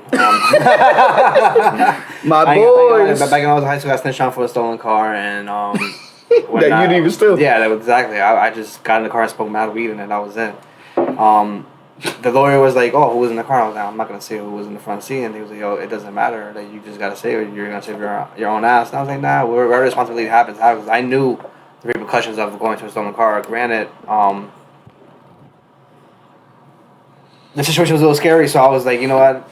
I never been in, cops all over me and all that stuff, but I was, I ain't gonna say shit, you know what I mean? Because at the end of the day, I lived, in a certain area, and I was like, if I fuck this up, I'm gonna get to beat the shit, niggas gonna jump me, and some shit's gonna happen. I was, you know what? I'm gonna hold it down. But to find out the person who drove the car snitched on me, and it was from that hood, and I'm like, God fucking damn, I should have snitched since the beginning. Right. So I would never forget. I'm in the cell, right, and then I just see everybody walking out. I'm like, what about me? Damn. Hey. And I was like, wow, that's some crazy shit. And then from there, I learned my lesson not to fuck with any, people from that certain area. And I was like, you know what? It is what it is. And then the funny thing is, a few years, about 15 years ago, I seen the same person that snitched on me. He came walking the street smoking a cigarette. He saw me just Did a 360 and walked right back down the block, and I was like, Did you ever get paperwork for him telling on you? Mm-hmm. Ooh, he a snitch. I'm gonna say his name. I don't give a fuck. KB, bitch ass nigga. You shouldn't be. I don't care. Niggas, I ain't scared of none of these niggas. KB, if you watch this, you a bitch ass nigga on my set, nigga. Fuck you talking about? He snitch on my man. How my man hold it down like he's supposed to? Cause he was on Deuce Block. He was, you know what I mean? We don't know statute of limitations. We ain't gonna say too much. He on Deuce Block. We doing what we gotta do. And you come in the Fiend Whip and you snitch, cuz? What's wrong with you? You supposed to hold it down. And anybody, if you cool with KB and he snitch, you a bitch ass nigga too. That's just how I feel. But Vanessa, your thoughts on the snitching? Like, it doesn't matter if you a hood nigga or not? Snitching is snitching. Amen. There's no cutting.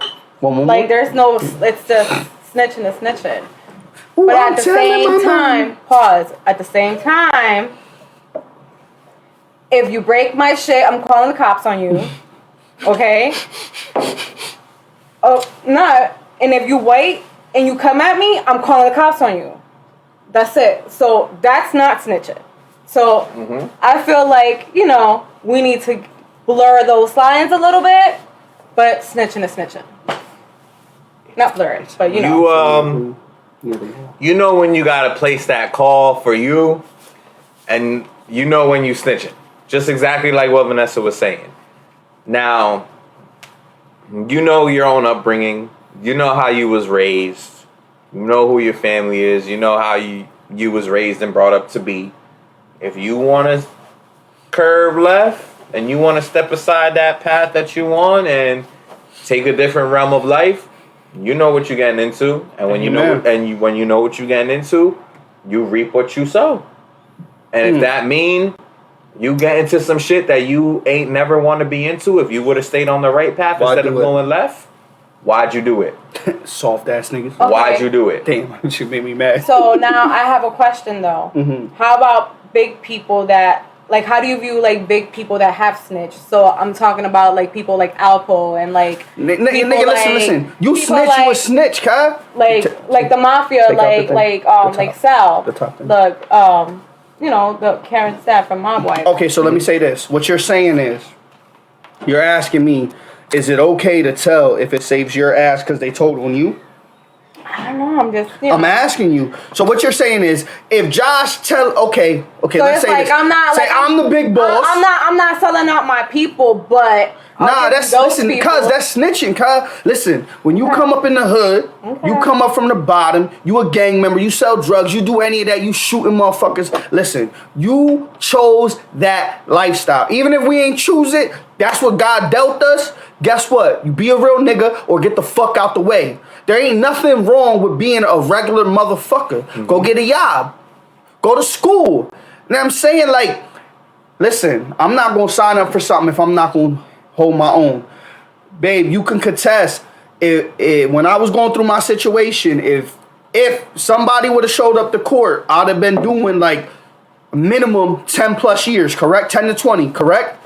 Okay. Did I sit there and be like, yo, I know, yada yada? No, I took it on the chin because you know what? You're a grown fucking me. When you sign up for something, when you agree to do something, when you make a decision, take that shit. I don't give a fuck on nigga fucking your baby mom. Niggas' baby moms get fucked all the time. Kev done fucked a lot of niggas' baby moms. Okay? It happens, my nigga. Sorry, not sorry. It happens. But when you join, when you like, and especially with the 6ix9ine nigga shit, you couldn't, blood this shit, Treyway, all that shit. Like, my nigga, a lot of niggas was putting in work for you, and then you told. I don't give a fuck if they fucked your BM. Bitches get fucked every day, cuz. Like, get over it. Oh, they kidnapped me. Okay, listen, a nigga Did he say that though? Yes, he did. Mm-hmm. Yes, he did. That's why. Oh, they kidnapped me. Okay, this what had me livid. Oh, they kidnapped me, and I told Shadi to go do something. He ain't do nothing to them niggas. Listen, let me tell you something. Listen, none of all these, or like Kev, my man, Josh, my man. If we all out here selling drugs and a nigga kidnapped me, you think I'm gonna wait on one of these motherfuckers to put in work? Nah, cuz I'm gonna find out where your mama stay. 50 Cent said it best. I'm gonna shoot your mama. I'm gonna get tired of looking for you. Shoot your mama crib up and have you ass look for me. Okay, I don't get you. Gonna find me, cause I'm gonna make it where I'm gonna disrespect. I spit on your kid or something. You gonna have to come see me, cuz you gonna have to pay the piper. But you should never tell. Don't sign up for this shit if you're not built for it. But then again, and let me talk to you hood niggas. Stop letting these bitch ass niggas bang a set. I don't give a fuck. Like, if you not willing to do this RICO charge, cause let's be honest, if one of us is a drug kingpin and I'm under him and we all crip, guess what? I gotta do that charge, my nigga. It's RICO. That's 20 years. If you're not willing to do it, don't sit here and bang shit, pussy. Period. Be yourself. There's nothing wrong with being you. You know what I'm saying?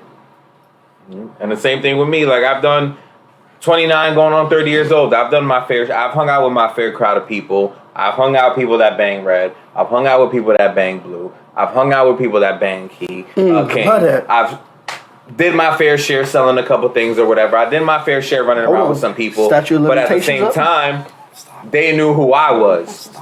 I'm not the biggest gangster. I'm not the softest person. But they know who I am. They know me for who I am. And I know them for who they are, and they know my lane. So at the end of the day, whatever we did, running up and down together, they knew my loyalty was with us, with the word.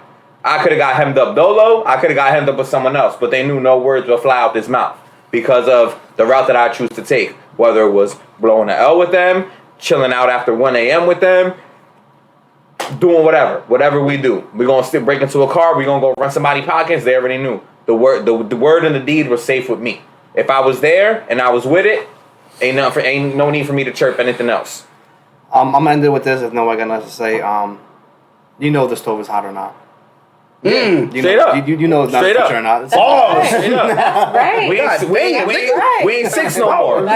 We ain't between the ages of 3 and 6 no more. Where mom or dad say, "Yo, don't touch that on the stove." Where you go experiment. But we we preteens, teenagers, and grown ass men. Like, come on, you know who you rock with. You know enough about the people that you go to fuck with before you fuck with them. You know enough about the block that you live on before you even maybe move there, or when you spend 2 weeks to a month there.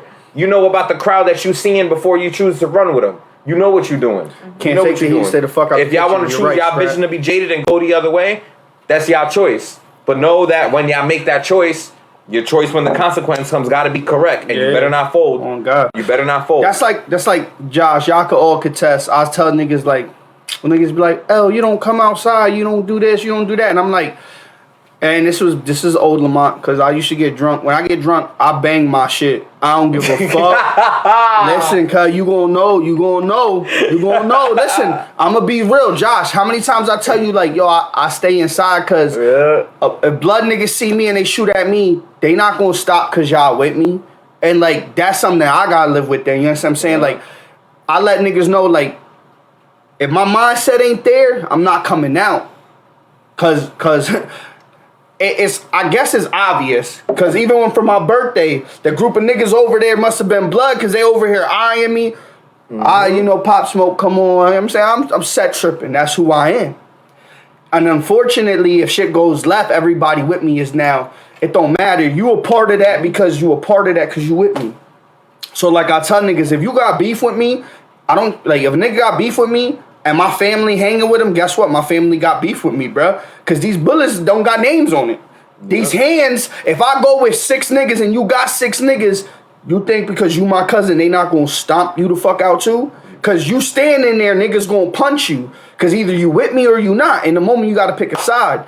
Unfortunately, in life, you got to pick a side.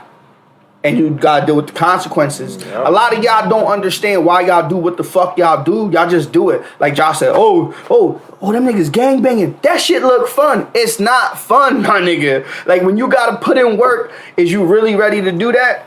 Because if you don't put in work, you get DP, then what? Niggas beating you the fuck up and they your same set. That's what you want? Okay, if you're not ready for that, please stay like Scrap said. You can't stand the heat. Stay the fuck out this kitchen. And it can get bad on both ends of the spectrum. You don't ride with the same people that you've been walking and running with and moving with and getting cash flow with for the past 6, 8, 12 months, and some shit pop off and you don't go with the other team. You don't go with your team. But even if you fold and you run the other way, what you got to go back to? That same block. Get your ass. You got to face them same people that you've been running with, getting money with, cash flow, talking shit, running pockets, beating ass with. Those are the same people you're gonna have to face. And what is that? The facts. You got, and who paved that way and lined those facts up? Yourself. You gotta take responsibility, motherfuckers.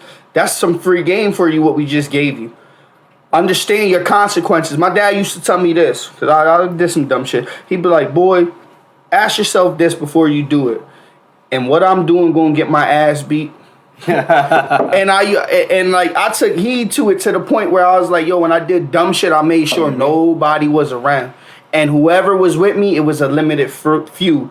Because I already knew, like, oh, Pop's find out. Pop finna fuck me up. Even to the point when I was selling weed, right? I thought nobody knew. Then I had Kyle and I was talking to him on the phone and he's like, nigga, you been selling weed for this long? And I said, oh, hold the fuck up. What you talking about? Said, hold on, time out. First off, how the fuck you know? That's some weird shit. When you got eyes on me or something, nigga, I was like, oh, like it's weird because I keep my circle tighter than a virgin vagina. So it was just weird. That's like tight. So it was just weird, but man, free game for you. If you can't take the heat, stay out the kitchen. Let's not put ourselves in a predicament that we can't take the consequences. And that's what a lot of people, they want to do shit like I'm gonna go to your shit. I'm gonna give you a little shine real quick. Free Britney. Her father stepped down, Kev. He can't take the heat. He can't take the heat, so he said, "Oh shit, was on." He said, "Free Britney, I'm out. Free Britney, I'm out." That's okay. it. The brand hers, everything hers. She got her whole life back. Let's go. There's so many rumors. They're saying that that's just a publicity stunt because it's gonna get bad. So, but yeah, everything is falling apart. The dad is arguing with he's blaming someone else. Yeah. They're just basically fighting. Whose fault he's it in is? charge of her money, and she has a conservator. Conservator, yeah. Right. So it was this lady named Jody, and it was him, and they're fighting because it's gonna come down on them. It's gonna come down to them. I guess. Who doing and then an arbitrator and a judge. Who doing time? So One of y'all. right. So she's actually asking for Britney for protection. Right. So there's no they're forcing his hand to step down. You know what I mean? They already pushed up her date. Her managing team already quit off rip. When it started to happen, they was like, "Oh, we out of here." We don't know. They quit. Who? The management team. Her managers quit when. Oh yes, they did. They was like, "Yo, Josh." They was like, "Oh, this shit getting crazy." Yes. I want no parts of that. We didn't know what you was going through. Yeah. And if we did, we gonna act like we didn't. See ya. Yep. Oh. Like a lot of people are that case is going to be really, really bad. And shout out to her, Free Britney, because I do pay attention to the movement. I have been for a couple years now. I feel bad for her. She's like a damn slave since like a child, So I hope everything works in her. She went from pretty successful to virtually unheard of. She's and a billionaire. Yeah. Like easy billionaire. Just off of perfume alone. But her net worth doesn't equal it. And that's what they were saying. Right. And it doesn't add up. A nigga he did the math, Josh, and I was like, oh, son. Add up. Supposedly off of perfume / cologne, whatever you want to consider, that her percentage should have been $500 million. That's how much she sold. I didn't even know she sold it like that. But then I start thinking like, nah, Britney's like one of them artists that get love. Like if Justin Timberlake dropped. Yeah. He not just getting hood nigga love. He getting white folk love. He getting love. So it's like you don't think, but supposedly they done took a lot of her bread, man. Unfortunately, that's just sad, but Right. All right, so one of the last topics before we start letting y'all guys, last topic we put because we know just sometimes the shit go left. This was another thing that Kev said he would like to speak about, the Olympics. So, Kev, what's your thought on the Olympics, my guy? So this year's Olympics was pretty much horrible, dull, nothing. I've been to the Olympics since 2008. With all these streaming services, I feel it was an epic fail. Peacock owns NBC, and from what I heard, and I didn't even watch it at all. I didn't watch no Olympics because the timing. Mm-hmm.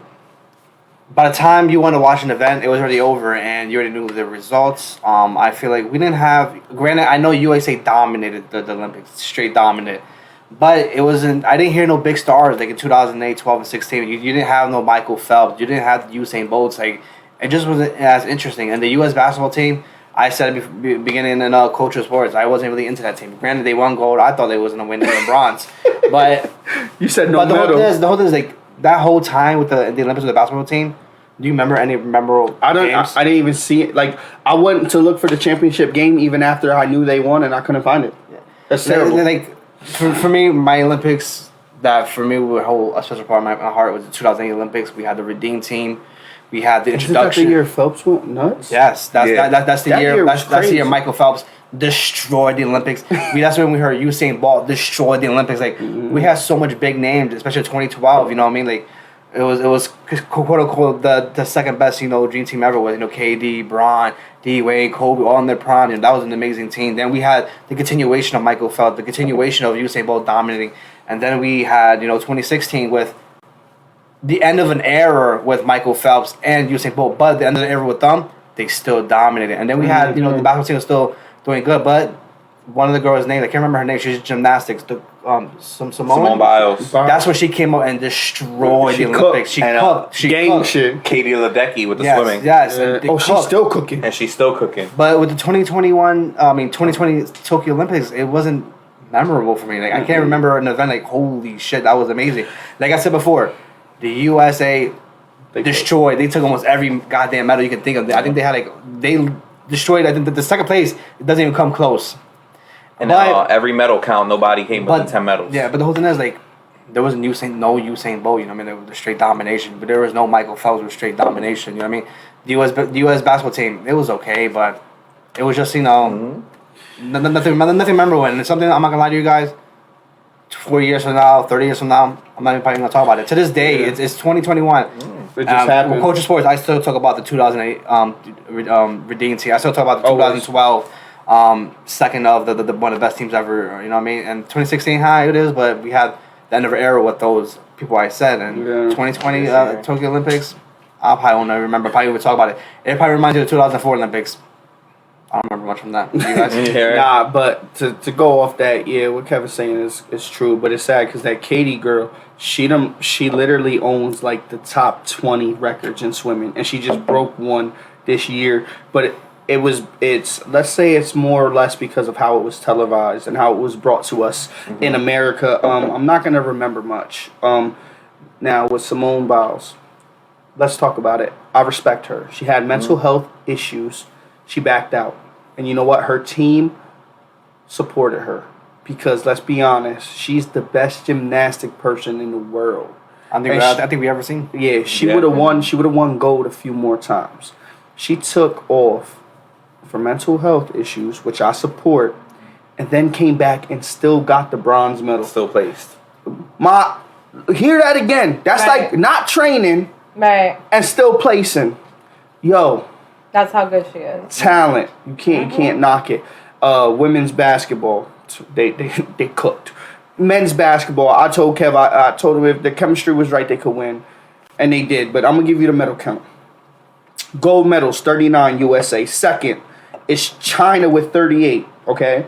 Japan, 27 golds. Great Britain, 22 golds. Russia, 20 golds. Now, when we get in total medal counts, it wasn't close. The USA had 113. China had 88. Yeah. Japan, 58. Now, that's third because they go by how many gold medals you have. Yep. Okay? So, Japan was third with 58, but Great Britain had 65, and Russia had 71. Dog, we cooked people. And it shows that we had a great Olympics, but it's going to go unnoticed. COVID year. COVID is taking over everything, unfortunately. A good run Olympic-wise, and we'll probably not remember shit. One thing I'm going to attest to the Olympics is... Except Kev being wrong. We're going to remember that. One thing the Olympics, some reason the U.S. doesn't really brand their people as really well-known, you know what I mean? Like I said, we dominated the game, but who were they that really dominated, you know what I mean? Like, they only, portray, some greats like Michael Phelps, Simone, you know what I mean? Like, besides that, like, some track stars, which is phenomenal. Like, the one that they canceled that we could have more gold. Besides that, like, the Olympics don't really broadcast their stars as much as they should be. You know what I mean? Like, advertisement. Honestly, out of 113, how many won? Huh? How many people won the Olympics for U.S.? None. Basketball. When do we hear about Simone Biles when it's not the Olympics? Exactly. No, but how many people knew she placed? That she played in the last. Nobody knows. Everybody wanted to talk about her pulling out. Yeah, because and not only Naomi, the tennis player. Shout out to you, girl, because you led the way. Yep. And what are you, like, about maybe 18, 19 now, maybe younger? you led the way with the mental health, and I respect that. Yeah. And what's she? That's the African She's Asian like, tennis star. American. I think she plays third place in tennis. Yes.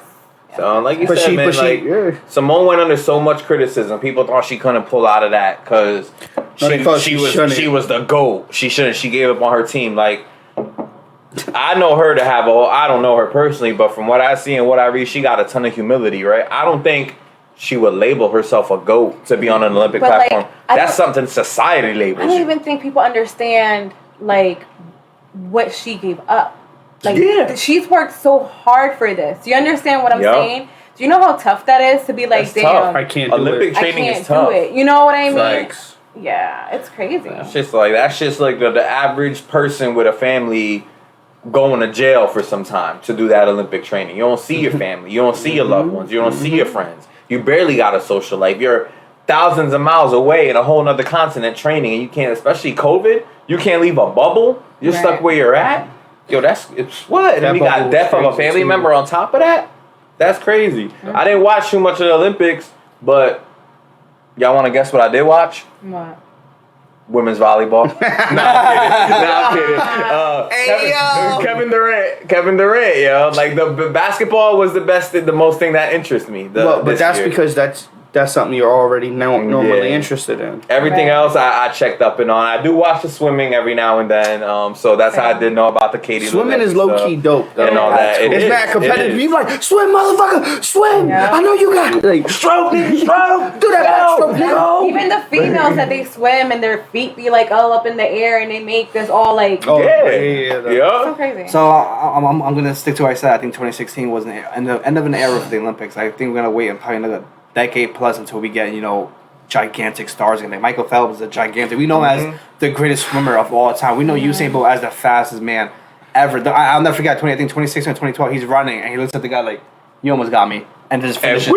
I was like, yo. And then I don't think we're gonna get another dominant basketball team like we did with the Redeem team. Like that right there was truly an amazing put together team. Yeah, I agree. Like the stars right now, like Booker, Trae Young, even the best players. You know what I mean? Like they're becoming like those players we ever remember, like LeBron, Kobe. You know what I mean? Those are players that we ever memorable.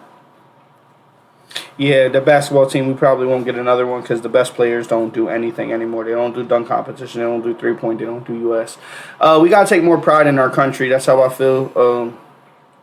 Maybe if we took more pride, more stars would come out and play for those teams, but it is what it is. What can you really do? This era is so soft. It's the best way to fucking put it. All right, so I have a good follow-up question for the Olympics. What do you think it would benefit more if it was a 2-year competition instead of 4 years? No, it would be better if everybody had to commit earlier. Yeah. Because what happened with basketball is when we were the Redeem team, it was a 2-year commitment. So you were playing and got that chemistry for 2 years. If you look at the team that the U.S. had now, if they had 2 years of playing with each other consistently, they would have cooked these teams. And KD said it. Oh, they said the world caught up. No, they didn't. No. It's true. They didn't catch up. We were just getting used to Most of our guys just weren't Love there. you too, Scrap. The only guys that literally... the guys that are on that Olympic roster, listen, the freshest legs on that Olympic roster were guys who ain't make the playoffs. Zach LaVine, Draymond Green, Keldon Johnson, and JaVale McGee. I don't know why you want to say that. Everyone else was a playoff person. Jason Tatum, Devin Booker, Drew Holiday, Kevin Durant. They were all playoff people. Like the fatigue want us to medal. The fatigue. I don't know how these people who ain't playing extra 16 to 20 games somehow couldn't get it done. Ain't taking nothing away from them because obviously they brought something to the table. They wouldn't be on that stage for no reason. But damn, you had a guy who played 40 minutes in every single game in a series against Milwaukee have to come through and win y'all the gold too? Sheesh. But Kev, you might be right. The Olympic stage may be a little bit different. It may have withered a little bit. Real one, man. Real one, Gabi. Real one. All right, so I just want to say, Gabi sent Cultural Talks a donation. That's the first donation Cultural Talks had received.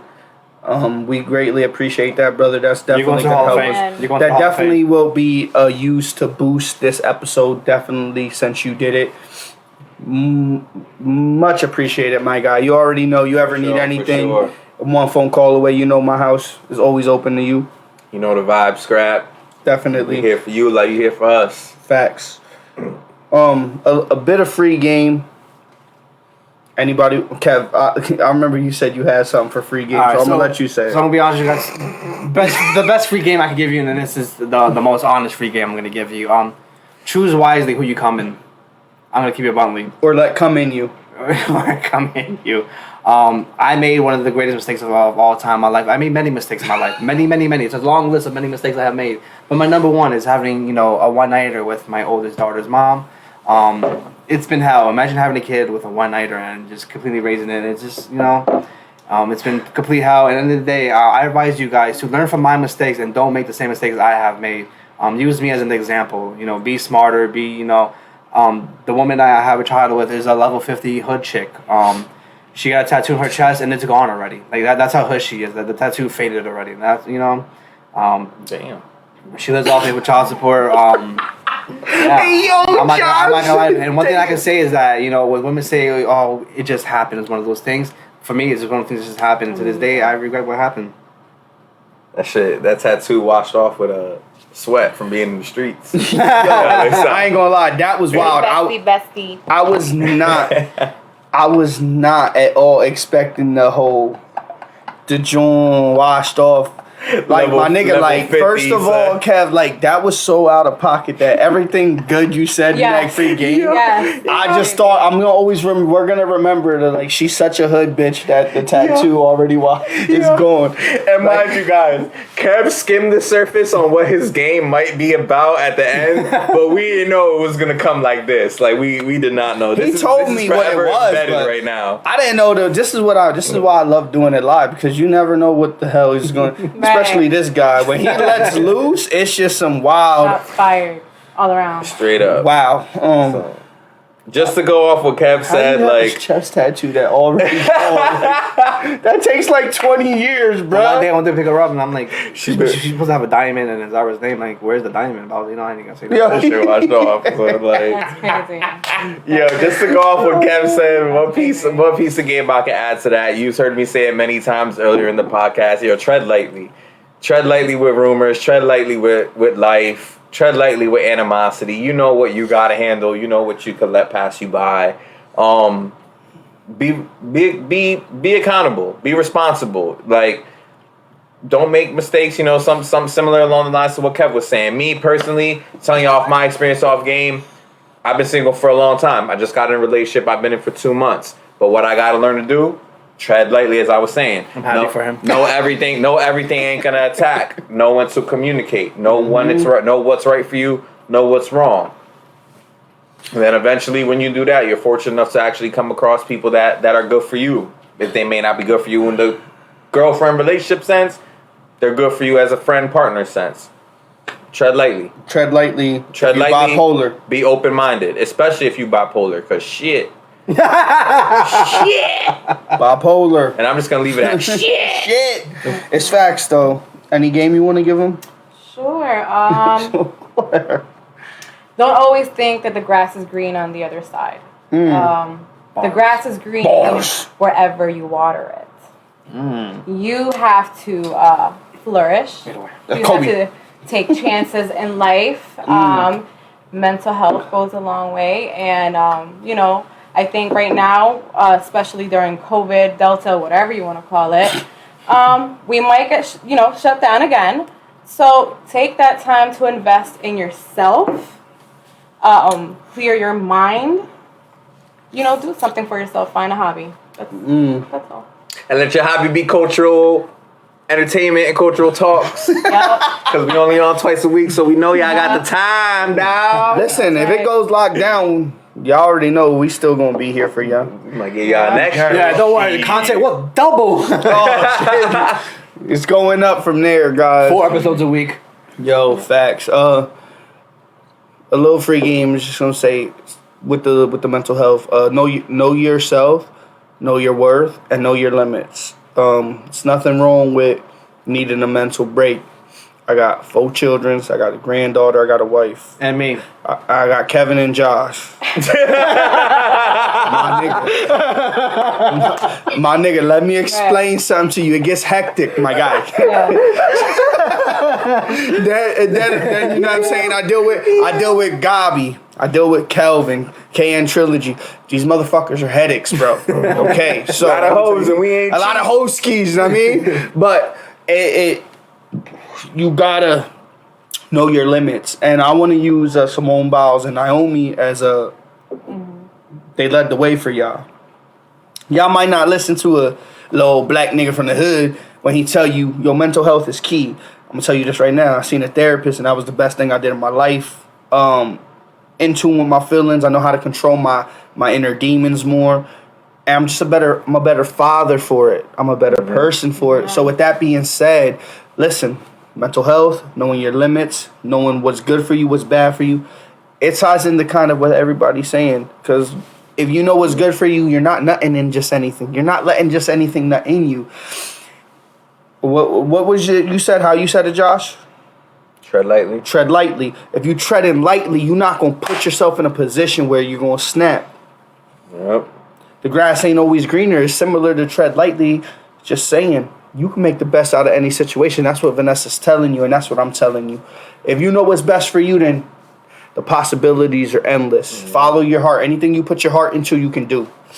And tread lightly goes a long way. Like, just for all this game that we giving y'all now, that tread lightly and everything we got to say, let it hold weight. Because what y'all see right now, what y'all been seeing for the past almost 2 hours, y'all see laughs, y'all see smiles, y'all see giggles, y'all see greatness. That's right. It ain't always like that. It ain't always like that behind the scenes. Me and L bump heads sometimes. Me, L, and Kev bump heads sometimes in agreements. Yeah. We'll agree to disagree, but at the end of the day, I got messages. we tread lightly. And it's all love.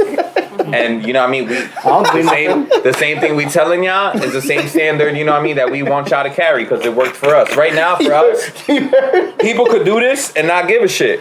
We do this because it's therapy. It helps us. Me personally, it's therapy. For us to sit here and tell y'all about our experiences with one another, our experiences within ourselves, our experience about life before whether Lamont met Vanessa, with Vanessa before I came across all of them or whatever. It's therapy. You know what I mean? I probably get more real with y'all than I get with a therapist. And that's just me keeping it real. So again, tread lightly. Take that game for what it is. You know? Definitely take the game for what it is, because when we sit here and we talk, we giving you raw, uncut. That's why we always tell y'all, like, at this point, you can ask us a question and we gonna give you our opinion. Whether you like it or not, you gonna just get real. Like, we're not afraid of much, you know what I'm saying? So, if anybody is in here at the moment and would like to come, have a question or anything, please let us know. But I do want to read a comment that was said because I liked it. You might make mistakes, but it's how you handle your business afterward that makes you different. Bars. Shout out, Sissy, because that is facts. Absolutely correct. Correct. It's about how you carry yourself after that. So I am actually, while y'all think about any questions you would like answered, or these guys think of a question they have. Right now we do cultural talks off of God's dirty hands. It needs its own entity in a sense, because how can we distinguish who's here because of God's dirty hands or who's here because of cultural talks? Even though we know cultural talks numbers are way better than I expected until I looked this morning, and even as of now, the number of people that we're reaching. And that's before we put this $20 that was donated to us into it. So let me say this. Thank y'all so fucking much. We brought a woman's perspective. We brought another guest, Uncle Peaches. And I have the untamed beast over here. He just says some wild shit at times. So, and you have me. I'm gonna be me. I'm gonna let y'all into my life, because how will I expect y'all to connect with me if y'all don't know who I am and what I'm about? With that being said, Cultural Talks will, by the next episode, they'll have its own Facebook that we're streaming off of. And when we do that, you all get sent a invite to come join us there. So for now, just type I !notify so that you get updates. You see when I post whatever. With that being said, we had a meeting for Cultural Entertainment. Josh McMac31 not only is a gamer, he does photos. He's a photographer. He will be doing a photo shoot for Cultural Entertainment. We will give you a more in-depth look at us. And just not us, our family, what makes us tick. A big part of why we do what we do. We're letting y'all in. So be happy. Because we shut this motherfucking door. But we don't want to. We want to let y'all in. We want to have a family affair in this motherfucker. So that when y'all tune in, y'all like, oh my God, I feel like I know these dudes. And every share, every like, every comment, the algorithm on Facebook is going to show. And they're going to be like, yo, these guys getting consistently 200 views. 100 comments, 30 shares, like all that shit is beneficial for this podcast. And when I do get the Cultural Talk Facebook, we have to connect it to YouTube so that y'all can directly to YouTube and watch as well, subscribe.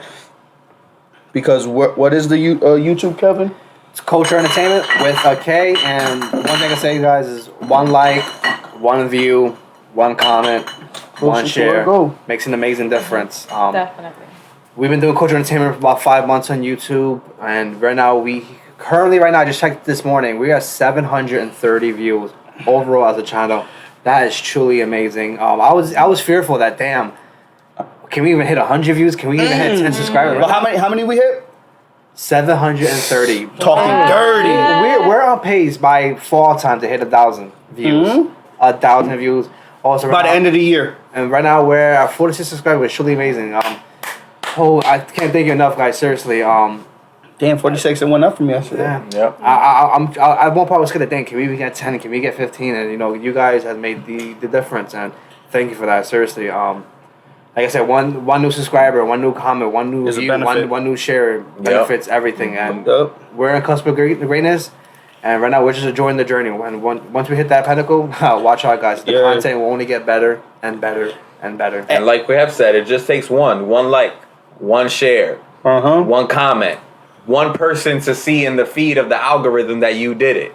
There's one other person that's going to be led to it off of something that you did. Like Lamont said, this is raw and uncut. This is the organic nature of it. Y'all gonna see the highs. Y'all gonna see the lows. Y'all gonna hear about it. It's easy to hide behind a profile picture. It's easy to hide behind a profile name. You know where to find us. It's easy to hide behind a post. But y'all know where to find us. Exactly. Y'all know where to find us in real time. Y'all know where to find us in real nature. Y'all know where to find us in real talk mode. So y'all getting the organic nature of it. I don't know many other people doing this. If y'all do, let us know. And we not doing it because they not doing it. We doing it because we want to. It's because of how we feel. So y'all gonna see the ins and outs. Y'all gonna see us for who we are. I'm gonna say for what it is. There ain't no podcast doing it live. That's what it is. So when we start editing these joints and putting the edit version on YouTube for the we would talk racist. That's gonna be racist for the white folk. When we got the pictures behind us and we got all that shit behind us. Listen, this is a work in progress.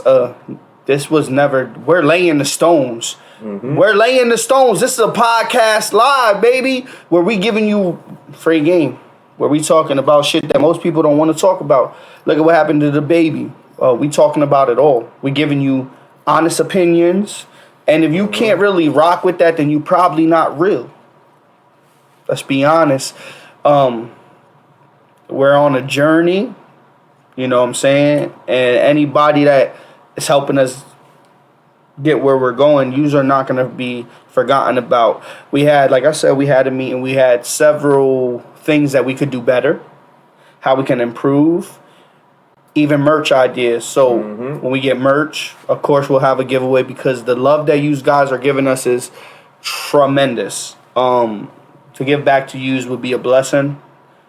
So definitely, I mean, I was surprised when I looked at my phone and seen 95 views on episode 3, and I'm like, oh, that was unboosted. Because episode 2 had 168, and I boosted it $7, and I'm like, damn. So Imagine when we take that $20 donation. And we boost it twice, two times over. So instead of that 95 now, that's almost 3 times the amount. Yep. So instead of 95, what's the 70? It reached about 73 people. 73 times 3. That's about 219. An extra 219 people. And if out of them 219 people, 10 of them share or 100 share, how many more people is it going to reach? So thank you for the shares. Thank you for the like. Thank you for tuning in. We're going to always tag people that come to mind when we do the show. The show is every 2 weeks. So we'll be doing it the 28th, August 28th.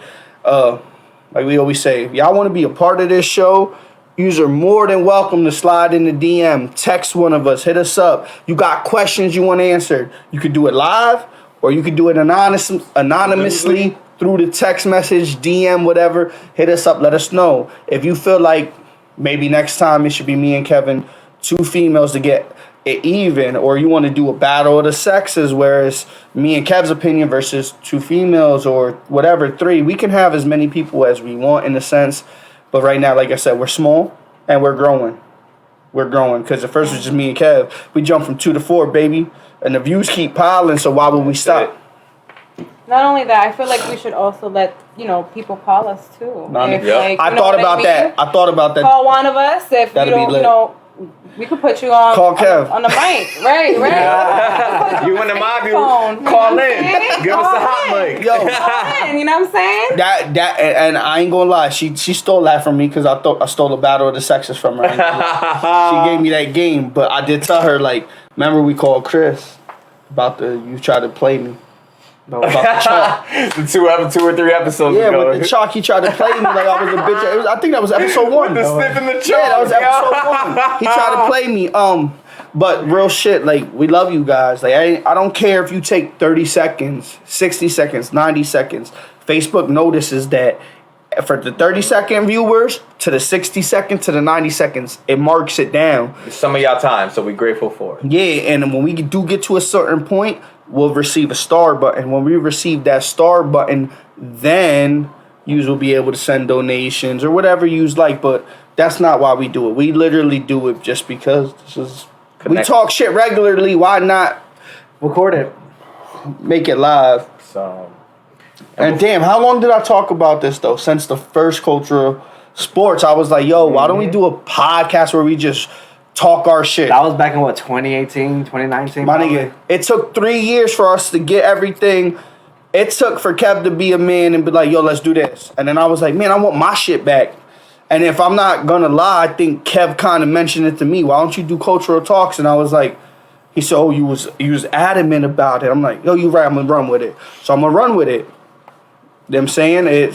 He has his baby, I have my baby, but it's our babies.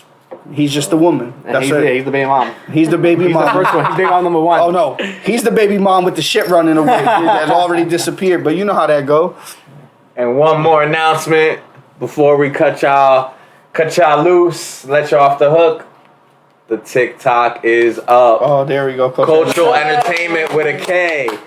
Cultural with a K. _ Entertainment. Damn, he didn't even tell us. It is up. I kind of know what was in the I ain't gonna lie to y'all. I did it in the car. Oh, I did it. He did. But the profile photo is up. The link is going up. The bio is going up. Where you can find this is going up. It ain't just gonna be bi-weekly. It's gonna be daily on many platforms. That is our promise. That is our vow to y'all for vowing to us. That one. Yeah, man, that was a part of the meeting we had. Trust me, we're coming with content, man. I would definitely like to edit. I'm going to learn to edit the episodes and put them out because then it'll be a lot easier. Even if I take away the video and make somehow an audio only, you could listen at work, guys. I'm going to figure it out. We're going to figure it out where you get a lot of us all the time. And I'm not going to lie, Kev was being a dick when he said it, but the shirt idea has been in my head the whole time. Yeah. We just spit game on you. That line is so fucking fire. It could be sexual or it could just be like, yo, they really spit game to me. And you know what? We will have shirts like that. I promise you. I'll be buying a heat press shirt shortly, and that's one of the first things. I would like to make stickers. everything, mugs, pens, whatever you guys have an idea of. condoms. So, Cozies for your beer holders. anyway, this is Cultural Talks. Kev's out of pocket. Again, thank you from all of us. You want to say thank you? We go down. Yeah. Thank you so much. Thank you for watching. We're truly, truly blessed. And thank you for following and always tuning in. Weed shirts. Justin, we got you. we got you. All right, everybody, again, just from me, yo, thank you for tuning in, guys. Everybody that I tagged, whether I didn't tag you, whether I did, I got a couple people that just actually had texted me and told me they're actually blocked from commenting on Facebook Lives and stuff, even though they could tune in. So all three of y'all, that's love. That's love. Let me know y'all there in another form or fashion, so we appreciate it. For now, follow the God's Dirty Hands so you can get the updates on when Cultural Talks has its own broadcasting platform, because I wanted to label it as a podcast, because right now we're doing it off my gaming page, so it's kind of Tricky. it's only when it's going to label as a video game player, not as a podcast. I want to be labeled as a podcast to get yo, we gonna steal some of y'all fans. Y'all gotta understand. We coming in hot. We coming in hot. But whether it's under a video game channel or a podcast channel, you're still gonna see the same faces in the same places. Ricky Gonzalez, my guy. What up, Ricky? What up, Ricky? Appreciate you, bro. But yeah, y'all still gonna see the same faces in the same places. So keep tuning in, man. We love y'all. Then one thing, you can follow Culture Entertainment on YouTube with a K, and thank you guys for everything, to subscribe, viewing us on Culture Talks. Like, it's like one thing for you guys to get a true understanding. Culture Talks is part of the Culture Entertainment brand. We have multiple brands, but we took a different route. Instead of doing a YouTube video, we did it live on Facebook, Twitch, and all that stuff. So it's still considered Culture Entertainment, so don't you guys worrying about that stuff. And like always, end every single video, this is Culture Talks.